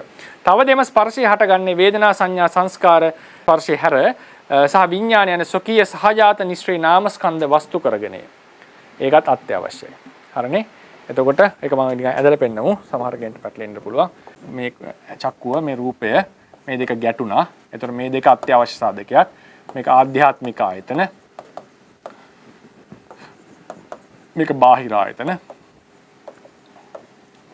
ඊට භවාංග සිත් පහළ වෙලා පංචද්වාර ආවර්ජනය චක්කු විඥාන සම්පටිච්ඡන සම්තීරණ ආදීහි ස්පර්ශය තියෙනවා. ඊට පස්සේ මේ පංචද්වාර ආවර්ජනේ ස්පර්ශය තියෙනවා. ඒතර මේ ආධ්‍යාත්මික ආයතන සහ බාහිර ආයතන මේ හැමෝටම උපකාර වෙලා තියෙනවා. මේ හැම ස්පර්ශයකටම හට ගැනීම සඳහා. ඒ වගේම එකිනෙකා ළඟ තියෙන ඉතිරි නාමස්කන්ධ හතර මේවත් ස්පර්ශ උපකාර වෙලා තියෙනවා. මේවත් උපකාර වෙලා තියෙනවා. සහජාත වශයෙන්. ඊළඟට චක්කු විඥානයේ පටන් හොඳට බලාගන්න. චක්කු විඥානයේ පටන් මෙහෙට තියෙන ඒවට මතකද? අපි කිව්වා මොකක්ද අවශ්‍ය වෙන්නේ? ආවර්ජන චිත්තෝපාදය. ආවර්ජන චිත්තෝපාදයම මේ ස්පර්ශ වලටත් අත්‍යවශ්‍ය සාධකයක් වෙලා තියෙනවා. ආවර්ජන චිත්තෝපාදය. ඒ නිසා එතන ටීකාවල කියනවා ආවර්ජනාව සහිතව ගන්නට කියලා. එතකොට එලෙසම ආවර්ජන චිත්තෝපාදයේද පංචද්වාරයේ ගැටුණු අරමුණු කිරීම වශයෙන් දෙපස් විඥානයේ පටන් පංචද්වාරික සිත්වල පටික සම්පස්සේ හට ගැනීමට උපකාර වේ full stop. ඊට පස්සේ එතකොට ඒක පළවෙනි එක. හරිනේ? අයි මොකද අපි ගත්තා මේකෙන් තජ්ජා සමන්නාහාරය ඊට වැදගත් ස්පර්ශේ හට ගැනීම.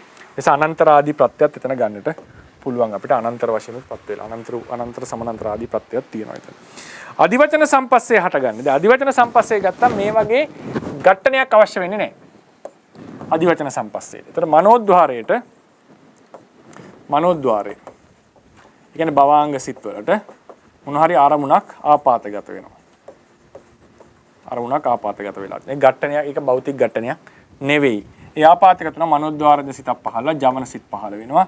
ඒ සිත්වල ස්පර්ශය තියෙනවා. මනෝද්වාර ආවජන සිතේ ස්පර්ශය තියෙනවා. එතකොට මෙතනදී මෙතන ඊට කලින් මෙතන කියන්න ඕනේ මෙතන වස්තු රූපය අවශ්‍ය වෙලා තියෙනවා. මේ ඝට්ටනේ නිසා මේක හටගත්තේ. මේ සියලු පංචද්වාරික සිත්වල ආරමුණ තමයි මේ ගැටිච්ච ආරම්මනේ. නිසා ආරම්මන වශයෙන්ුත් ප්‍රත් වෙනවා. රූපේ ආරම්මන වශයෙන් ප්‍රත් වෙනවා. ගැටීම් වශයෙන්ුත් ඒක ඝට්ටනයක් නිසාත් අත්‍යවශ්‍ය සාධකයක් බවට පත් වෙලා තියෙනවා. ඊට පස්සේ මෙතනදී එහෙම ඝට්ටනයක් අවශ්‍ය වන්නේ නැහැ. මෙතනදී සහජාත නාමස්කන්ධය 4 දෙනා. ඒ ස්පර්ශයේ සමග හටගන්න සහජාත නාමස්කන්ධය ටික ඔවුන්ට ප්‍රත්‍ය වෙලා ඒ නාම ධර්ම ටික ප්‍රත්‍ය වෙලා තියෙනවා අදිවචන සම්පස්සේ. අදිවචන සම්පස්සේ හටගන්නේ වේදනා සංඥා සංස්කාර හා විඥාන යන ස්වකීය සහජාත නිශ්‍රය නාමස්කන්ධ වස්තු කරගෙන.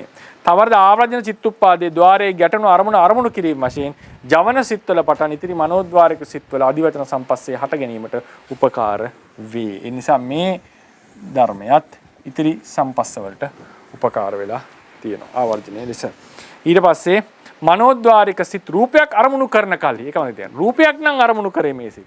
රූපේ ආරම්මන වශයෙන් උපකාර වෙලා තියෙනවා පංචවෝකාර භවයේදී මේ අදිවචන සම්පස්සය මේ අදිවචන සම්පස්ස සියල්ල වස්තු රූපය අසුරු කිරීමක් වශයෙන් උපකාර ලබනවා. ඒතර ස්පර්ශයට නාම රූප දෙකම උපකාරයි. පටික සම්පස්සයට නාම රූප දෙකම උපකාරයි. අදිවචන සම්පස්සයට නාම රූප දෙකම උපකාරයි. අරූප ලෝකයේ සමහර විට රූපේ විතරක් උපකාර වෙන අවස්ථා තියෙනවා. රූපයක් අරමුණු නොකර වෙන දෙයක් අරමුණු කරමින් නාම ධර්ම හෝ පඤ්ඤත්තියක් හෝ නිර්වාණය අරමුණු කරමින් අරූප ලෝකයේ සිත් පහළ වෙනකොට ඉතින් රූප වල දායකත්වයක් නැහැ ඒ සම්පස්සේට. ඉතින් ওই විදිහට නාම රූප දෙකම මේ ස්පර්ශයට වැදගත් වෙලා තියෙනවා.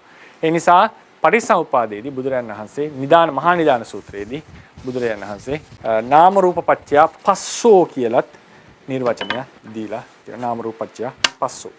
ඉතින් ඔය ටික තමයි මට කතා කරන්න අද කාල වේලාවේ වසන්නවා ධම්මසංගණී එක අපි ඊළඟ දවසට ගමු. ධම්මසංගණී තියෙන විවරේ මම හෑන්ඩ් අවුට් එකේ දීලා ටික බලා ගන්න. ඊට අමතරව සයවැද අරමුණු ස්පර්ශය කතා කළා.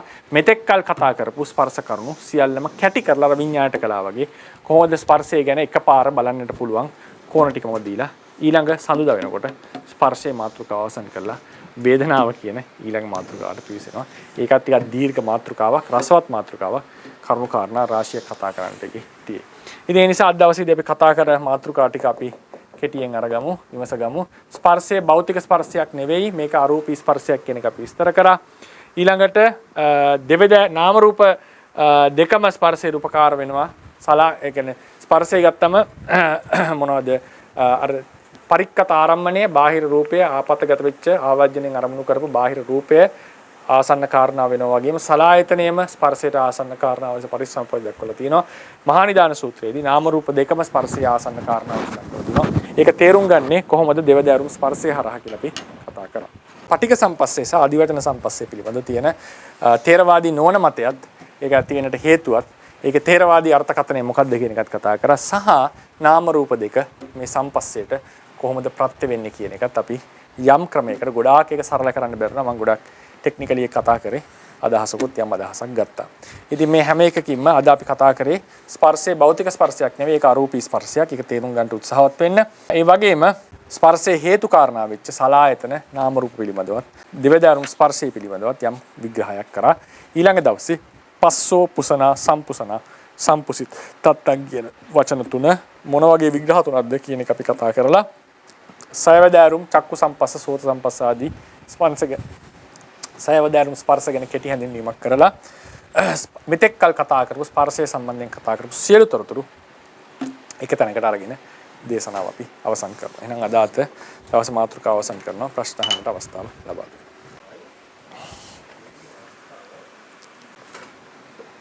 තෙරුවන් සරණයි ස්වාමීන් වහන්සේ. තෙරුවන් සරණයි කිච්චි මහත්තයා. මට පළවෙනි ප්‍රශ්නේ ආවේ ඔබ වහන්සේ අර පටිඝ සම්පස්සයයි අදිවචන සම්පස්සයයි විස්තර කරපු තැන ඔබ වහන්සේ කියපු ඒ පේර සහ ජම්බු සහ අමතතාව පේර සහ ජම්බු කතාව ඒකෙදී හැමදෙන්නේ මේ ප්‍රශ්නයක් එනවා නේද? දැන් අපි නාම ධර්ම නැතුව අදිවචන සම්පස්සය ඇති වෙන්නේ නැහැ කියන එක හරියි. නමුත් නාම ධර්ම නැත්තම් පටිඝ සම්පස්සයකුත් වෙන්න බැහැ නේද ස්වාමීන් වහන්සේ? පොළොව හරි නාම ධර්ම නැතුව පටිඝ සම්පස්සේ වෙන්නත් බෑ. ඒකයි මම කිව්වේ නාම ධර්ම වලින් තියෙන දායකත් නාම ධර්ම තියෙන්න ඕනේ. නමුත් රූප ධර්ම තිබුණ නැත්තම් පටිඝ සම්පස්සේ වෙන්නේත් නෑ. නාම ධර්ම පමණක් තිබිලා. එහෙමයි. ඒක පැහැදිලි. රූප ධර්ම නැත්තම් පටිඝ සම්පස්සේ වෙන්නේ නැහැ කියන එක පැහැදිලි. නමුත් නාම ධර්ම නැත්තම් අත්‍යවශ්‍ය තේදෙන්නේ නෑ. ඊට පස්සේ පංචවෝකාර භවයේදී රූප ධර්ම නැත්තම් අදිවචන සම්පස්සේ වෙන්නත් බෑ. එහෙමයි සර්. ඔව්. එතකොට නැත්නම් අසඤ්ඤ ලෝකෙත් පටිඝ සම්පස්සේ වෙනවා කියලා කාටද? අන්න හරි. අන්න කතාව හරි. ඒකයි මට ප්‍රශ්නේ. දෙවෙනි ප්‍රශ්නේ ආවඳුනේ ඉතින් මම අර හැම වෙලේම අහන විදිහේ ප්‍රශ්නයක් චක්කුද්්වාරික වීතියේදී චක්කු විඥානේ හැදුනට පස්සේ සම්තිරණ සම්පටිච්ඡන සම්තිරණ වොත්තප්පන ඒ තුනට මේක ඇත්තටම ඒ තුනෙන් එක අවස්ථාවකදී ඇත්තටම මනෝද්වාරයේ නේද පිළිගන්නේ මනෝද්වාරයෙන් නේද මනෝවිඥාණයට ඒ චක්කු විඥාණයෙන් ලැබිච්ච අරමුණු බාරගන්නේ කියලා මට ගැටලුවක් ආවද මේ පන්තියේදී නෙවෙයි මේක කලින් වෙන දෙයක් හිතනකොට ඒ ප්‍රශ්නය ආවේ. මෙහෙමයි දැන් ඕක මිස්සක ద్వාරේ වැඩ කරන්නේ. එහෙමයි. සුද්ධ ద్వාරයක් වැඩ කරන්නේ මනෝද්වාරේ විතරයි. පංචද්වාරේ හැමතිස්සෙම මිස්සක ద్వාරය කියලා කියන්නේ මොකක් හරි ద్వාරයක ගැටෙනකොට ద్వාර දෙකක් සම්බන්ධ. එකපාර ద్వාර දෙකක් ගැටෙනවා. චක්කුද්්වාරයේ ගැටෙනකොට මනෝද්වාරයේත් ගැටෙනවා. ඒකට කියනවා මිස්සකද්්වාරය කියලා. එතකොට ඒ චක්කුද්්වාරයේ ගැටිච්ච අරමුණ මනෝද්වාරයේත් ඒ වෙලාවෙම ගැටෙනවා. ඒ ගැටීමට හේතුව මේ භෞතික සම්බන්ධය කියලා විභාවනීය ටීකාවේ කියන පරමද්දීපනය කරන එක ධර්මතාවයක් කියලා.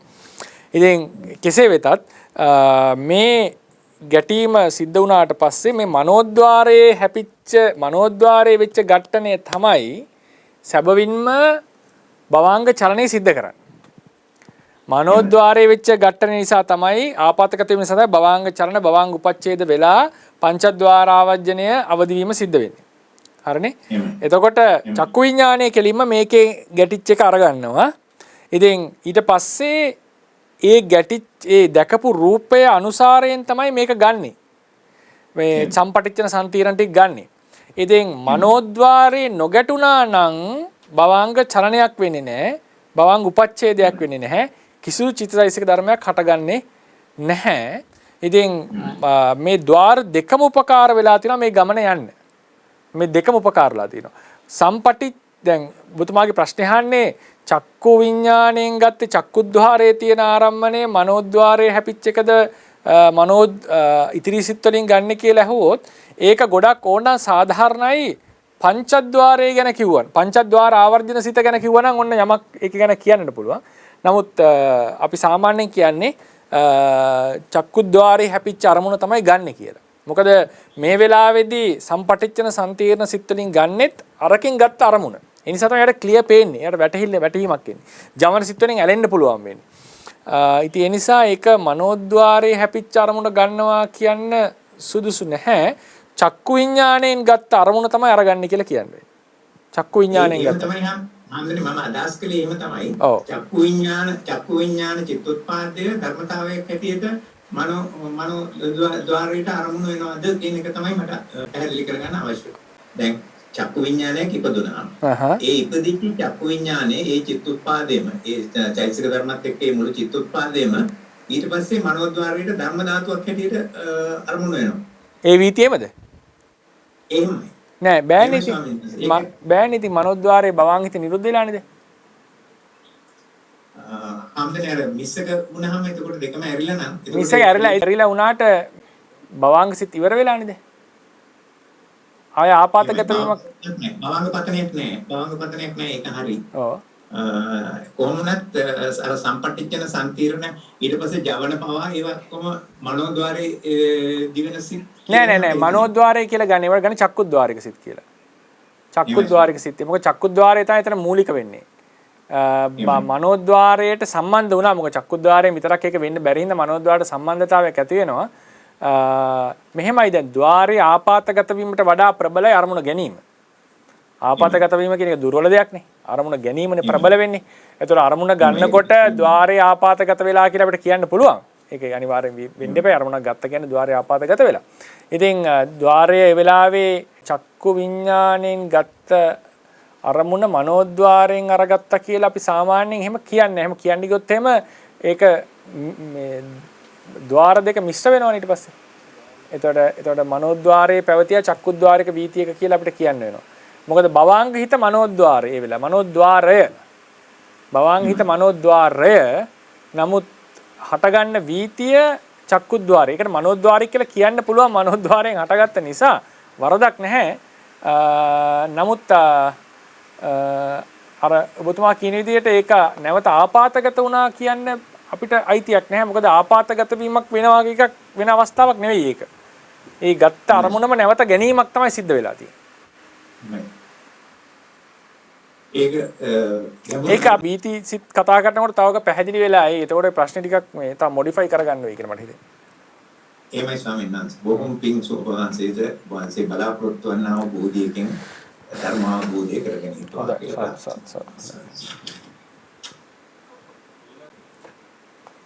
තුරුවන් සර්වයි ගෞරවයේ ස්වාමීන් වහන්සේ මට පොඩි ප්‍රශ්නයක් තියෙනවා ස්වාමීන් වහන්සේ. දැන් අර ඉගිසරේ කතා කරානේ මේ දැන් ඒ කියන්නේ අරමුණක් සකස් වන අරමුණක් බවට කියන ස්පර්ශය ඇතිවීමට සකස් වන අරමුණක් බවට පත් වෙන්න ඒ කියන්නේ කරුණු දෙකක් ඉන්ද්‍රිය ගැටී තිබීමයි ආවර්ජනසිතකින් අරමුණු කිරීමයි කියන එක ස්වාමීන් වහන්සේ. එතකොට ඒක දැන් ප්‍රායෝගිකව අපිට හිතනකොට ස්වාමීන් වහන්සේ ආවර්ජන කිරීම කියලා දැන් අපි සාමාන්‍යයෙන් අර කෑමක් කන ටීවී බල කෑමක් කනකොට අපිට දැනෙන්නේ නැහැනේ රස අන්නේ වගේ අවස්ථාවක් තේරුම් ගන්න පුළුවන් ස්වාමීන් වහන්සේ. එතන ආවර්ජනාව නැති නිසාද අපිට ඒ රසය දැනෙන්නේ නැත්තේ වෙලාවේ අපි ආවර්ජනාව තියෙන්නේ මේ දැකීමට දෙය වෙලාවේ. හරි ඒක හොඳ උදාහරණයක්. ඒ කියන්නේ අපි චක්කු විඥාණය නම් ලොකුවට වැඩි වෙලා පහළ වුණේ මේකේ රස දැනෙන්න විදිහක් නැහැ. කටේ කැම තිබ්බත් රස දැනෙන්න බෑ. අරකට ලොකු අවධානයක් ගියොත් එහෙම දැන් අපි තුමු තප්පර 10ක් විතර එක දිගටම චක්කු විඥාන වීති ගියා. එහෙනම් සාමාන්‍ය වෙනවා අඩුයි මේකට හිත යනවා. නමුත් අර මොකක් හරි ලොකු නිවුස් එකක් මොකක් හරි හිතා ගන්න බැරියක් ආපුවට මතක නැති මොනවද තිබුණේ කියලා. ඒ වෙන්නේ ඒතකොට රස දැනෙන්නේ නැහැ. චක්කු විඥාන වීති ටිකත් අය ගමන් කරන්නේ. ඒතකොට ආවර්ජනාව සිද්ධ වුණේ නැත්තම් අරමුණ ප්‍රකට වෙන්නේ නැහැ ඔබට. ඒ ద్వාරේ ගැටී තිබුණත් ඒක හොඳ ප්‍රශ්නයක්. ඒක හොඳ උදාහරණයක්. එහෙමයි ස්වාමීන් වහන්සේ. ඒකයි තමයි මට හිතෙන්නේ ස්වාමීන් වහන්සේ. දැන් අර මහා අතිපදුපන්න සූත්‍රයේ තියෙන ස්වාමීන් වහන්සේ දැන් අර මේ තජ්ජෝ සමන්නාහාරය ඒ කියන්නේ මේ අර මේ රූපය ආපాతගත වෙන්න ඕනේ ඊට පස්සේ මානසිකාරය එන්න ඕනේ කියලා මේක මේ ඒ චක්ඥානයේ ස්පර්ශය ඇති වෙන්නේ ඒකත් ස්වාමීන් වහන්සේ මානසිකාරය කියන්නේ මේ ආවර්ජනේ කියන එකම වගේ අදහසක් ස්වාමීන් වහන්සේ කරන. ඔව් මානසිකාරයේ කොහොම අර්ථ තුනක් තියෙනවානේ. වීති පටිපාදික, ජවන පටිපාදක, ආරම්මන පටිපාදක. එතකොට වීති පටිපාදක, ජවන පටිපාදක කියලා කියන්නේ ආවර්ජනා දෙකට තමයි මානසිකාරය කියලා තියෙන්නේ. ඒ වගේ තැන්වල මානසිකාරය ආවර්ජනාවයි සමානයි. ඔය ආවර්ජනා සිත් දෙකට මානසිකාරය කියලා කියන්න පුළුවන්.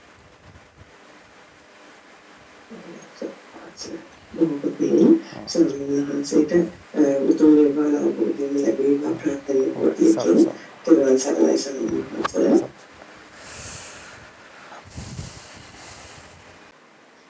අවසරයි ස්වාමීන් වහන්සේ. තුරුවන් සරණයි. ස්වාමීන් වහන්සේ මට ඇති වෙන ගැටලුව අර චක්කු ద్వාරික වීතියකදී අපි දැන් යම් කිසි පුද්ගලයෙක් අපි හඳුනන කෙනෙක් දැක්කහම අපි හඳුන ගන්න අවස්ථාවක් තියෙනවානේ. එතකොට ඒ පුද්ගලයා අපි මුලදී හඳුනාගෙන තියෙන පුද්ගලයෙක්. එතකොට ස්වාමීන් වහන්සේ ඒක ඇති වෙන්නේ කොහොමද? ඒක මනෝද්වාරයෙන් ඒ මතක් වීම වෙන්නේ මේ අහවල් පුද්ගලයා කියලා අපිට මතක් වෙන්නේ ඒ මොන ආකාරයෙන්ද කියලා වහන්සේට කියලා දෙන්න. ඒක ලොකු පාඩමක් මෑනියෝ. ඒක මේ මතකයේ කියන පාඩමනේ වෙන්නේ. ඒතකොට අපි ඒක පූර්ව උපනිශ්‍රය සංඥාවේ බලපෑම ඒ වගේ ගොඩාක් කරුණු කාරණා ගොඩකින් විස්තර කරන්න ඕන එකක්. ඒ නිසා ඒක සාමාන්‍යයෙන් අපි දැකලා හුරුනම් දැකලා තියෙනවා නම් ඒක අපිට අපේ සිත ටක් ගාලා රෙකග්නයිස් කරන්න පුළුවන් බවක් හිතේ තියෙන. ඒක හිතේ හැටියක්. ඉතින් ඒක සිද්ධ වෙන්න ප්‍රධාන වශයෙන් බලපානවා උපනිශ්‍රේ ප්‍රත්‍ය කියන එක ගොඩක් බලපාන එකක්. ඊට පස්සේ සංඥාවේ තියෙනවා ගතියක්, සංඥාවේ ගති විශේෂයක්. යම් ධර්මයක් හඳුනාගත්තා නම් ඒ సంతානයේ ඇතුළ භවයෙන් හැම වැහිලා නැත්තම් ඒ సంతානෙම නැවත ඒ වගේ අරමුණක් ආපු ගමන් හඳුනා ගන්න පුළුවන් බව. ඒක සංඥාවේ තියෙන කෘත්‍යයක්. සංඥා චෛතසිකයේ තියෙන කෘත්‍යයක්. ඒතර පූර්ව සංඥා සහ පසුපස සංඥා එකිනෙකට සම්බන්ධයි. සංඥා චෛතසිකේ විස්තර කරන්න අපිට පූර්ව පසු එහෙම එකපාර සංඥා චෛතසික එකක් විතරක් කරන් විස්තර කරන්න හරි අමාරුයි. පුළුවන්. නමුත් සම්පූර්ණ විස්තර කරන්න නම් පූර්ව සංඥා පසු සංඥා කියලා දෙකට කඩලා විස්තර කරන්න. ඒ නිසා මේ ඒක සංඥාවත් එතන දායක වෙනවා, උපනිශ්‍රයත් දායක වෙනවා. ඊට පස්සේ ඒක අරමුණ ගත්ත ආකාරය ඒ වගේ පැතිකඩ ගානකින් විස්තර කරන්න ඕන එකක්. ඒක අපි ඉදිරියේදී සාකච්ඡාවට ගමු. එහෙමයි ස්වාමීන් වහන්සේ. එතකොට ස්වාමීන් වහන්සේ ඒ අර චක්සු ද්වාරක වීතියේදී යම් කිසි තැනක් තියෙනවද ඒ හඳුනා ගැනීමේ මෙතනයි ස්ථානය කියන මුල් වීතිය නම් හඳුනා ගැනීමක් නෑ එහෙම වෙන්නේ. සාමාන්‍යයෙන්. කියන සම්පටිච්ඡන සම්පීඩන මොත්තපන ජවනවල හඳුනා ගැනීමක් වෙන්නේ නැද්ද? ජවන වලින් කරන්නේ සාමාන්‍යයෙන් අරමුණ හොඳින් අර ගැනීමක් රස විඳීමක් නේ. අරමුණ හොඳින් ගන්නවා. හොඳින් ගන්නවා කියන රස විඳින්මින් ගන්නවා කියන්නේ. මොකද ඔය ඇත්තටම ආරම්මන ග්‍රහණයක තියෙන මූලිකම කොම්පොනන්ට් තුනක් තමයි චිත්තය ස්පර්ශය වේදනාව කියලා කියන්නේ. ඒ කියන්නේ ආරම්මන ග්‍රහණයක් වෙනවා නම් අරමුණ රස විඳින්න ඕනේ. ඒක මූලික સિદ્ધාන්තයක්. ඉතින් නමුත් අරමුණ යම් ක්‍රමයකට අරමුණේ තියෙන හැඳින ගැනීමක් කියලා කියන්නේ යාගේ ආවේනික ලක්ෂණ වලට ටච් වීමක් වෙනවා. නමුත් මේ අහවල් කෙනා අහවල් දෙය කියලා ගන්න ද්විතීයික හඳුනා ගැනීමක් තියෙනවා. පළවෙනි හඳුනා ගැනීම තියෙන්නේ ඒ ආරම්මණයේ තියෙන යාටම ආවේනික ලක්ෂණ වලට සංවේදී වීමක්. ඊට පස්සේ අපි මේ අහවල් ස්වාමින් වහන්සේ මේ ඒ කියන පුද්ගලයා කියලා හඳුනා ගන්නවනේ. ඒක ටිකක් ඇඩ්වාන්ස් හඳුනා ගැනීමක්. ඒ බඳු හඳුනා ගැනීමක් වෙන්නේ නැහැ චක්කුද්්වාරික වීති වල සාමාන්‍ය. එතකොට තව වීතියක් යන්න ඕනේ. මොකද ඒක අඳුර ගන්නකොට සාමාන්‍යයෙන් අර පඤ්ඤත්තියක් ලෙසනේ හඳුනගන්නේ මේ අහවල් කෙනා කියලා. ඒතර චක්කුද්්වාරික වීති වල පඤ්ඤත්තියක් අරමුණු වෙන්නේ නැහැ. වර්ණ විතර ආරම්මණය විතරයි හඳුන. හැබැයි වර්ණය අනිත් වර්ණ වලින් වෙන්කොට හඳුනා ගන්න පුළුවන් සංඥාවක තියෙනවා. නමුත් මේ නිල්පා ඒ කියන්නේ අහවල් කෝප්පයක් නැත්තම් මෙහෙම අහවල් දෙයක් කියලා හඳුනා ගන්න බව නැහැ. මේ චක්කුද්්වාරික වීති. වහන්සේට බොහොම පිං තෙරුවන් සරණයි. වහන්සේ ප්‍රාර්ථනා කරන බෝධි නිර්වාණ අවබෝධය ඉක්මනින්ම ලැබේවා. සාදු. අවසර සම්මානස තෙරුවන් සරණයි. මේ ළමිනන්ස අර මේ වහන්සේ ගත්ත උදාහරණෙම ගන්න එක ලේසියින්ද ප්‍රශ්නය අහන්න. දැන් අර අඹ ගහ නැති කල්ලි ජම්බුගහේ අඹ හැදෙනවද කියන ඒ වගේ ගත්තොත් ඉතින් අර බුදුහාමුදුරු විස්තර කරපු එක ඒක ඇත්තටම විස්තරේ සරලව ගත්තොමත් ඒකේ ටිකක් එච්චර වැදගත් පොයින්ට් එකක් තියෙනවද කියලා කියන ඒ විදිහට හිතුවොත් ඒ කාරණේ ගැන ඒක සම්මානසෙම ගත්තා. ඒක එහෙම ගන්න පුළුවන්ද කියලා වගේ නිකන් සැකයක් ආවෙ හිතුවම. ඒ කියන්නේ දැන් හේතුව විස්තර කරන්න තේරවාදයේ හේතුව විස්තර කරන්න තියෙන සාර්ථකම ක්‍රමය තමයි බයතිරේකය. බයතිරේකය කියන්නේ නැති බව කීම. අන්වයෙන් කියන්නේ හේතුවක් විස්තර කරනවා ඉමස්මින් සති ඉදං හෝති. මේ ඇති කල්ලි මේ වේ කියොම ඒක අන්වේ වශයෙන් දේශනා කිරීම. බයතිරේකය කියන්නේ මේ නැති කල්ලි මේ නොවේ කියන දේශනාවක්. මෙතන වෙලා තියෙන්නේ බයතිරේකයක් අතිරේක පාඩයක් දාලා විතරයි මේ කරලා තියෙන්නේ. ඒ කියන්නේ නාම ධර්ම ඇති කල්ලි අදිවචන සම්පස්සේ වේ. හරිනේ නාම ධර්ම. හැබැයි නාම රූප කියන පොදු මාතෘකාවෙන් එන්නේ අපි. නාම රූප දෙකම තියෙනවා. නාම ධර්ම තමයි මූලික સિદ્ધාන්තය. රූපත් තියෙනවා. ඒතර මේකෙන් නාම ධර්ම වලින් තමයි මූලිකම උපකාරය තියෙන්නේ. රූප ධර්ම වලින් තියෙන අනුපකාරයක්. හරිනේ? එතකොට ප්‍රධාන උපකාරකයා නැති කල්හි අනුපකාරකයක් තිබුණත් මේක හටගන්න බැහැනේ කියන එක ඊටාම ලස්සන තර්කයක්. ඒ කියන්නේ ධර්ම දෙකක් විස්තර කරනකොට නාම රූප කියන ධර්ම දෙකම තියෙනවා. එතකොට මේ ධර්ම දෙක ඇති කලෙහි මෙන් එක්කෙනෙක් තමයි අදිවචන සම්පස්සෙට මූලික වෙන්නේ අනිත් කෙනා තමයි පටිඝ සම්පස්සෙට මූලික වෙන්නේ. එතකොට ඒකේ මූලික බයතිරේකයෙන් විස්තර කරන්නට නම් මූලිකයා නැති කලෙහි මේ දෙවනියා හිටියත් මේක හටගන්න බෑ කියන එකෙන් ගම්ම වෙනවා මේ මූලිකයා අත්‍යවශ්‍යම සාධකයක් කියලා. එතකොට ඒක එක්තරා විදිහක තවත් දල්හිකරණයකට ලක් වෙලා තියෙනවා නාම ධර්මයේ තියෙන වැදගත්කම. රූපේ තිබුණත් නාමේ නැති කල්හි අදිවචන සම්පස්සයක් හටගන්නට බැරි බවත් නාමේ තිබුණත් රූපේ නැති කල්හි පටිඝ සම්පස්සේ හටගන්න බැරි බව තේරුම් කරාමත් ඊටාම හොඳින් පැහැදිලි වෙනවා නාමේ තියෙන අදිවචන සම්පස්සේට දායකත්වයත් රූපේ තියෙන පටිඝ සම්පස්සේට දායකත්වයත්. මොම් බින් කරන ගමන් තව පොඩ්ඩක් ඒක විදිහට හිතලා ඒකයි කියලා තේරුම් ගන්න උත්සාහ කරනවා. හොඳයි සායනස්. ඔව් හරි. ඔව් ඒක හරි. ජම්බුගහය අඹගහය ගත්තොත් එහෙම අනුපකාරය පැහැදිලි වෙන්නේ නැහැ. ඒක හරි. ඔව් වෙන්නේ නැහැ. එතකොට දැන් මේකෙදි ඇත්තටම උපකාරයක් තියෙනවනේ නාම රූප වල. එහෙම අඹගහය ජම්බුගහය ඇත්තටම උපකාරයක් නැහැ. මේ ණය ක්‍රමයේදී අපි උපකාරය සලකන්නේ නැහැ. නමුත් ඇත්තටම උපකාරයක් තියෙනවා. එතකොට අනිත් එක නාම රූප දෙකම ගත්ත නිසා අපිට මේ දෙකම කතා කරන්න සිද්ධ වෙනවා. එතකොට දෙකම උනාසි කතා කරනකොට දෙකම නැති කල්ලි දෙකම නැහැ. එකක් නැති කල්ලි එකක් නැහැ අනිත් එක නැති කල්ලි අනිත් එක නැහැ කියනවා. එතකොට වැදාදායකත්වයේ මේ එකකින් හම්බ වෙනවා. අපි ගැඹුරින් දන්නවා මේ දෙන්න උපකාරයි කියලා. එතකොට අපිට ගැඹුරින් දන්න කෙනාට තවත් අවබෝධයක් එනවා. මෙයා නැති කල්ලි මෙයා හිටියත් මෙයා නැහැ කියලා කිව්වම අනුපකාරයේ තිබුණත් ප්‍රධාන උපකාරය නැති කල්ලි නැහැ කියන එක තවත් ප්‍රකට කරගන්න පුළුවන්. ඒක තව විදිහට ප්‍රොඩක්ට් කල්පනා කරලා බලන්න. ඒක හොඳටම ඒක එක්තරා විදිහකට විස්තරයක් කිරීමක් ඒක. අවසරයි ස්වාමීන් වහන්සේ ඉතින්දී අර මේ අධික සම්පස්ස ආදී වචන සම්පස්ස කියන තැනදී ඇත්තටම මේ නාම ධර්මයන් නැත්තම් අපිට තේරෙනවා ආදී වචන සම්පස්සේ පටිඝ සම්පස්සේ කියන දෙකම ඉන්නේ නැහැ කියලා. ඒ වගේම සම්මානස එතනද මේ අරූප භූමියයි අසඤ්ඤ සත්‍යය ගත්තාම මේ දෙකේදී ඔය එක හොඳටම පැහැදිලි වෙනවා වගේ තියෙනවා කියලා හිතනවා ස්වාමීන් වහන්සේ. කියන්නේ රූප නැත්තම් අරූපේ රූප නැති නිසා එතන පටිඝ සම්පස්සයක් කොහොමත්ම සිද්ධ වෙන්නේ නැහැ. ඒ වගේම අසඤ්ඤ සත්‍යේ නාම නැති නිසා ආදි වචන සම්පස්සයක් කියන එකත් කොහෙත්ම සිද්ධ වෙන්නේ නැහැ කියන වගේ අදහසකුත් එතනින් ඒක ටිකක් තව ටිකක් පැහැදිලි කර ගන්න පුළුවන් වගේ තිබුණා. ඔව් ඒ තර්කයේ කලින් කියපු එක ඒකයි දෙන්නත් වළංගු වෙනවා. ඒ කියන්නේ උදාහරණයට පටිඝ සම්පස්සයක් නැහැනේ අසඤ්ඤ සත්‍යේ. ආදි වචන සම්පස්සයක් නැහැ පටිඝ සම්පස්සයක් නැහැ අසඤ්ඤ සත්‍යේ. ඒකට ගත්තොත්. ඒතර ඒ නිසා පටිඝ සම්පස්සය හටගන්නෙත් නැහැ නාම ධර්ම නැති වුණොත්. කතාව හරි. ඒ නිසා තමයි මුලින්ම කිව්වේ පටිඝ සම්පස්සේ ගැන කතා කරනකොට නාම ධර්ම වල දායකත්වය අපි අයින් කරගන්නවා. ඒක අපි අවධානය දෙන්නේ නැහැ. අධිවචන සම්පස්සේ කතා කරනකොට රූප ධර්ම වල දායකත්වය අපි කතා කරන්නේ නැහැ. නමුත් සැබවින්ම දායකත්වයක් තියෙනවා නැතුව නෙවෙයි. මෙතනදී අපි මූලිකත්වය දෙන්නේ පටිඝ සම්පස්සේ අනිවාර්යයෙන්ම ඝට්ටනයක් නිසාමයි හටගෙන තියෙන්නේ. පට්ටනයක් නිසාමයි හටගෙන තියෙන්නේ. ඊට පස්සේ රූප ධර්ම එකිනෙක තිබුණත් රූප ධර්ම මෙයා වෙලා තිබුණත් නාම ධර්ම නැත්තම් අධිවචන සම්පස්සේ සිද්ධ වෙන්නේ නැහැ. මේක ප්‍රායෝගිකව වෙන්න පුළුවන් සිද්ධියකට වඩා මේක නිකන් මේ ප්‍රායෝගිකව අත්දකින්න පුළුවන් දෙයක් නෙවෙයි. මොකද අසඤ්ඤ සත්‍යෙහි මෙතන කතා කරන පටිඝ සම්පස්සේට අවශ්‍ය වෙන්නේ වස්තු රූප ටිකනේ. ඒතර අසඤ්ඤ සත්‍යේ පටිඝ සම්පස්සේට අවශ්‍ය රූපත් නැහැ. උදාහරණයකට. ඒක තියෙන නිකන් ඍතුජ රූප ටිකක් මොනවාරි මේ මොනවාද ජීවිත නවකේ විතරනේ කර්මජ රූප වශයෙන් තියෙන්නේ. භාවයක් නැහැනේ.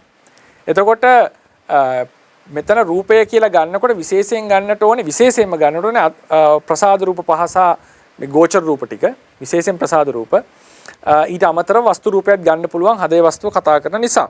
ඉතින් මෙතනදී අපි තේරුම් ගන්නට ඕනේ පටිඝ සම්පස්සේ කියන එක තනිකරම පටිඝයක් නිසාමයි හටගෙන තියෙන්නේ. වස්තු රූප ඝට්ටනයක් නිසාමයි. පංචද්වාරික වීතියේ ස්පර්ශය රූප රූප ඝට්ටනයක් නිසාමයි හටගෙන තියෙන්නේ. ඊට පස්සේ මනෝද්වාරික මේක රූප රූප ඝට්ටනයක් නැහැ. ඒකට අවශ්‍ය වෙලා තියෙනවා නාම ධර්ම ඇසුරු කිරීමක් කියන එක. මේක එක්තරා දේශනා කරන ක්‍රමවේදයක්. ඒ නිසා තමයි සමහර සූත්‍ර අපි අධ්‍යයනය කරනකොට අභිධර්මයේ තියෙන සියලු ටික බැස්සුවට පස්සේ අපිට ගැටලු වෙන්න පුළුවන්. එතන අටුවාවේ කියන්නේ මෙතන මේක සලකන්න එපා. ටීකාවේ කියනවා හදේ වස්තු රූපයෙන් අධිවචන සම්පස්සේ ලැබෙනවනේ ආයකත්වය. ඒක මෙතන ගණන් ගන්නේ නෑ අපි මේ පරියායේ. ඒක ගණන් ගන්න නාම රූපච්ඡය පස්සෝ කියන එකද ගන්නවා. කලින් පරියායේදී ඒක ගණන් ගන්නේ නැහැ අපි. ඒක ගැන අපි සලකන්නේ නැහැ. ඒක අපි ඉවත් කරගන්නවා. ඉතින් ඒ විදිහට සමහර දේශනා ක්‍රම තිබිලා තියෙනවා. එතකොට තමයි සම්ප්‍රදායක් වැදගත් වෙන්නේ. උන්වහන්සේලා සම්ප්‍රදායෙන් කියන බුදුරජාණන් වහන්සේ මේකේ අදහස් කරේ මෙහෙම අදහසක් කියලා. ඉතින් ඒ නිසා අරූප තලයට එක ගොඩාක්ම ගැලපෙනවා. ඔබතුමා කිව්වා අරූප තලයට ගොඩාක් ගැලපෙන එකක්. මොකද නාම ධර්ම තිබුණත් රූප ධර්ම නැති නිසා පටිඝ සම්පස්සයක් එතන සිද්ධ වෙන්නේ නැහැ. එතකොට අධිවචන සම්පස්සය සිද්ධ වෙන්නේ හුදු නාම ධර්ම අත්‍යවශ්‍යමයි ඒකට. ඒක නැතුව වෙන්නේ නැහැ. අසඤ්ඤ සත්‍යයේදී අර පොදුවේ අපිට කියත හැකි රූපයක් තියෙනවා නාම ධර්ම හටගන්නේ නැහැ. නමුත් අසඤ්ඤ සත්‍යයේ තවත් ලොකු ගැඹුරින් විමසුවා අපිට පේනවා ප්‍රසාද රූපත් නැහැ එතන. ඒ නිසා පටිඝ සම්පස්සය ඇති වෙන්නට සුදුසු සාධක මොකක්වත් නැහැ එතන. පටිඝ සම්පස්සය ඇති වෙන සාධකයක් නැහැ. අධිවචන සම්පස්සය ඇති වෙන්න සාධකයක් එතන නැහැ. ඉතින් මේක අපි වඩාත් සාර්ථක ලෙස ගන්නකොට අර විදිහට ගොඩාක් ඕක යන්නේ නැතුව මට තේරෙන්නේ රූප ධර්ම ඝට්ටණයෙන් වෙන පටිඝ සම්පස්සයට රූප ධර්ම වල දායකත්වය ලොකුවට විස්තර කරා. අධිවචන සම්පස්සයට නාම ධර්ම වල දායකත්වය විස්තර කරා. නාම රූප දෙක. ඒතර බැරි උන්වහන්සේ උපමාවක් කරා. ඒ කියන්නේ උදාහරණයක් අරන් කිව්වා. බැරි වෙලා හරි. ඒක වෙන නිසා නෙවෙයි. බැරි වෙලා හරි රාම ධර්ම නැත්තම් මේ පංච ප්‍රසාද තිබුණත් එහෙම යටුවගෙන පංචප්‍රසාද තිබුණත් මේවා අසුරු කරගෙන රූප ධර්ම හට ගන්නට උදාහරණයක් ගන්න පුළුවන් නිරෝධ සමාපatti ඉන්න වෙලාව. නිරෝධ සමාපatti ඉන්නකොට රූප ඝට්ටණය වෙලා තිබුණත් නාම ධර්ම හට ගැනීමක් පටිඝ සම්පස්ස හට ගැනීමක් වන්නේ නැහැ. පටිඝ සම්පස්ස හට ගැනීමක් වන්නේ නැහැ. එතකොට හැබැයි නාම ධර්මත් නැති නිසායි. නාම ධර්මත් එතන සිද්ධ වෙලා sorry අනිත් පැත්ත වෙන්න ඕනේ ඒක අනිත් පැත්ත. ඒ කියන්නේ ඝට්ටණේ තියෙනවා මොකද කියන්නේ ඝට්ටණේ එතන තියෙනවා. නමුත් නාම ධර්ම හටගන්නේ මොකද මේ පටිඝ සම්පස්ස හටගන්නේ නැහැ. එතන මේව නැති නිසා. නාම ධර්ම හටගන්නේ නැති නිසා. ඒතර නිෂ්පර්යායෙන් ගත්තම ඔබතුමා කිව්වා වගේ නාම ධර්ම අත්‍යවශ්‍යයි පටිඝ සම්පස්සේට. ඒක අත්‍යවශ්‍ය සාධකයක්. නමුත් අර පටිඝ සම්පස්සේ සිද්ධ වෙන්නට මේ ඝට්ටණය අත්‍යවශ්‍යම නිසා, ඒ වගේම අත්‍යවශ්‍ය දෙයක් නිසා ඒකට මුල් තැන දීලා තියෙන්නේ අපි. නාම ධර්ම වල දායකත්වය අපි එච්චර ගණන් කරන්නේ නැහැ මෙතන. මේක නැතුව මොනවත් වෙන්නේ නැති නිසා. මේක තමයි ආරම්භය. මේ ඝට්ටණය. ඉතින් අධිවචන සම්පස්සේට නාම ධර්ම ටික අත්‍යවශ්‍යයි. රූප ඝට්ටණයන් නොතිබුණත් අරූප ලෝකේ මේ නාම ධර්ම විතරක් ඇසුරු කරගෙන මේක හට ගන්න නිසා. ඉතින් ඒ වගේ තමයි ඒක අපි ගන්නට ඕනේ. ඒක නිකන් සරල දේශනාවක් සලකන එක වඩා හොඳයි. නමයි සාවිනාස බොහොම තෙරවසන්නයි. අවසරයි ස්වාමීන් වහන්සේ මේ මම ඔය දැකලා තියෙනවා කියවලා තියෙනවා රූප ලෝකේ පටිඝ සම්පස්සේ නැහැ. ඒක නිසා පුතග්ජන පුද්ගලයෙකුට කවදාවත් සෝවන් මාර්ගයට එන්න බෑ කියලා අරූප ලෝකෙත්. මොකද පරතෝഘോഷය ලබන්නත් බෑ පටිඝ සම්පස්සේ ලැබෙන්නෙත් නැහැ. පරතෝഘോഷය ලබන්න පටිඝ සම්පස්සේ අවශ්‍යයි. ඉතින් ඒක මට මතක් වුණා ඉතින් කියන වහන්සේගේ අවවාදය තමයි මම බලාපොරොත්තු වෙන්නේ. ඒක හරි. ඉතින් පටිඝ සම්පස්සේ නැත්තම් පරතෝഘോഷය ලැබෙන්නේ නැහැනේ. නිවන් දකින්න පටිඝ සම්පස්සේ අනිවාර්යෙන් අත්‍යවශ්‍ය නැහැ නිවන් දකින්න බුදුවරුන්ටයි පසේ බුදුවරුන්ට. අද කාලේ ගත්තම නිවන් දකින්න ద్వාර දෙකක් පුළුවන්. පටිඝ සෝත සම්පස්සේ චක්කු සම්පස්සෙත් අද පොත් කියවලානේ. පොත් කියවලා ඉන්න පුළුවන්. ඒ නිසා මේ මහා කප්පින රජුරු ත්‍රිවිධ රත්නය හඳුනගන්නේ මේ බිම්බිසාර රජුරුවන් එපු පණිවිඩය කියවලානේ.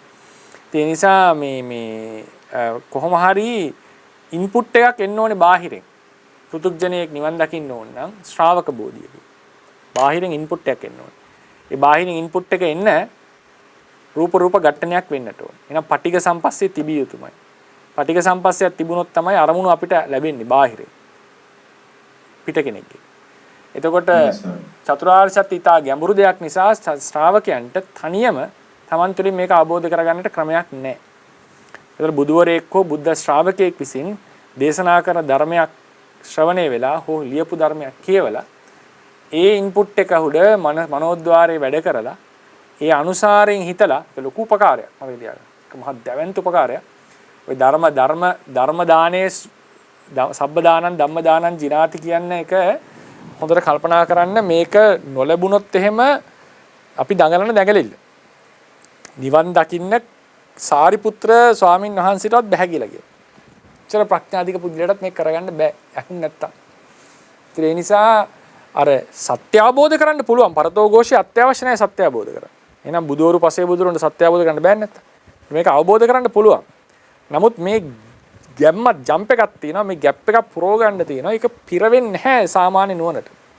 ඒක පිරවෙන්නට නම් පූරිත පාරමී ඇති සත්වයක් වෙන්නට ඕනේ. බොහෝ කල් පෙරම් පුරපු නුවණින් විමසපු මේක අතඹුලක්සේ නැවත ප්‍රගුණ කරපු දසපාරමිතාවන් පූර්ණේ කරපු මහා හිත නිකන් විශාල වෙච්ච සත්වයක් වෙන්නට ඕනේ. මේ ગેප් එක තනියම පැනගන්න. සත්‍ය අවබෝධය කියන තැනට එන්න. අනිත් අයට අත්උදව්වක් ඕනේ හැමතිස්සෙම. මොකද අත්වැලක් ඕනේ. ඒ අත්වැල තමයි ධර්මය කියලා කියන්නේ. ඒතර ඒක අනිවාර්යෙන් බාහිරෙන් පැමිණිය යුතුමයි. Tamanට තනියම මේක හදාගන්න බෑ. ඒතර බාහිරෙන් පැමිණෙනවා නම් ඉන්ද්‍රිය පහයිනේ තියෙන්නේ බාහිරෙන් අරමුණක් ගන්න. ඒතර චක්කු සහ සෝත තමයි හොඳම දෙක. අද කාලේ නම් අර මේ කියවන ක්‍රමයක් තියෙනවානේ අන්දයි. ඒක මේ බ්‍රේල් ක්‍රමයට කියවනවනේ නේ. ඒක ඒතර කාය සම්පස්සේ තුලින් එන්නේ. මට හිතා ගන්න බෑ කොහොමද යාට කෙනෙක්ට ඒක එන්නේ කියලා. නමුත් තාම ඥානවන්තයෝ මම දන්නවා මේ බ්‍රේල් ක්‍රමයෙන් කියවලා ඉහළට ගියපු. ඒතර ඒක තව ద్వාරයක් ලෙස ඕනනම් අද අර්ථකථනය කරන්න පුළුවන්.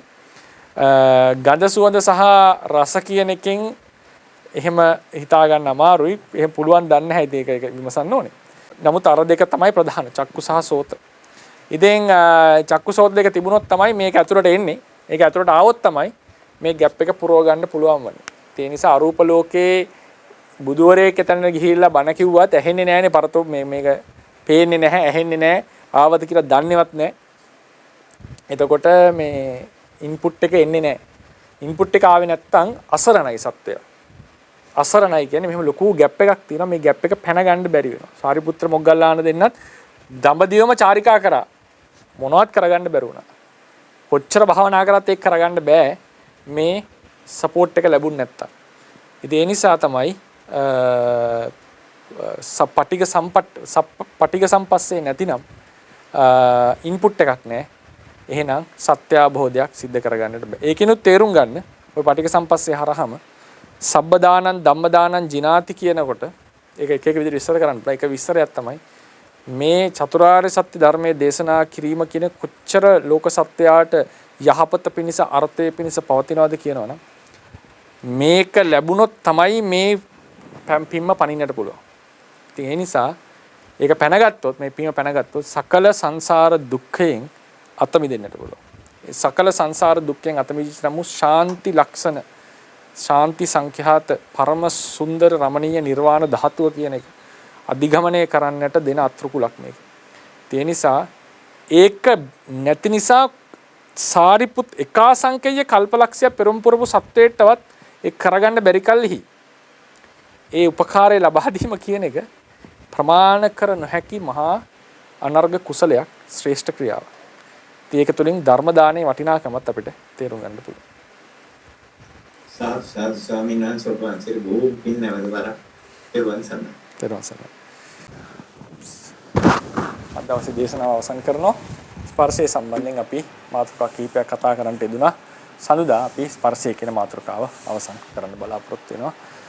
මේ රැස්පත් කරගන්න යෙදුණා වූ කුසල සම්භාරය තව තවත් ධර්මඥාන භාවනා ඥාන දියුණු කරගෙන නිවනින් සැනසෙන්නට හේතු වේවා. බුද්ධ ශාසනයේ චිරස්ථිතිය පිණිස මේ කුසල සම්භාරය හේතු වේවා කියලා ප්‍රාර්ථනා කරනවා. බුද්ධ ශාසනං චිරන් තිට්ඨතු බුද්ධ ශාසනං චිරන් තිට්ඨතු බුද්ධ ශාසනං චිරන් තිට්ඨතු සාධු සාධු සාධු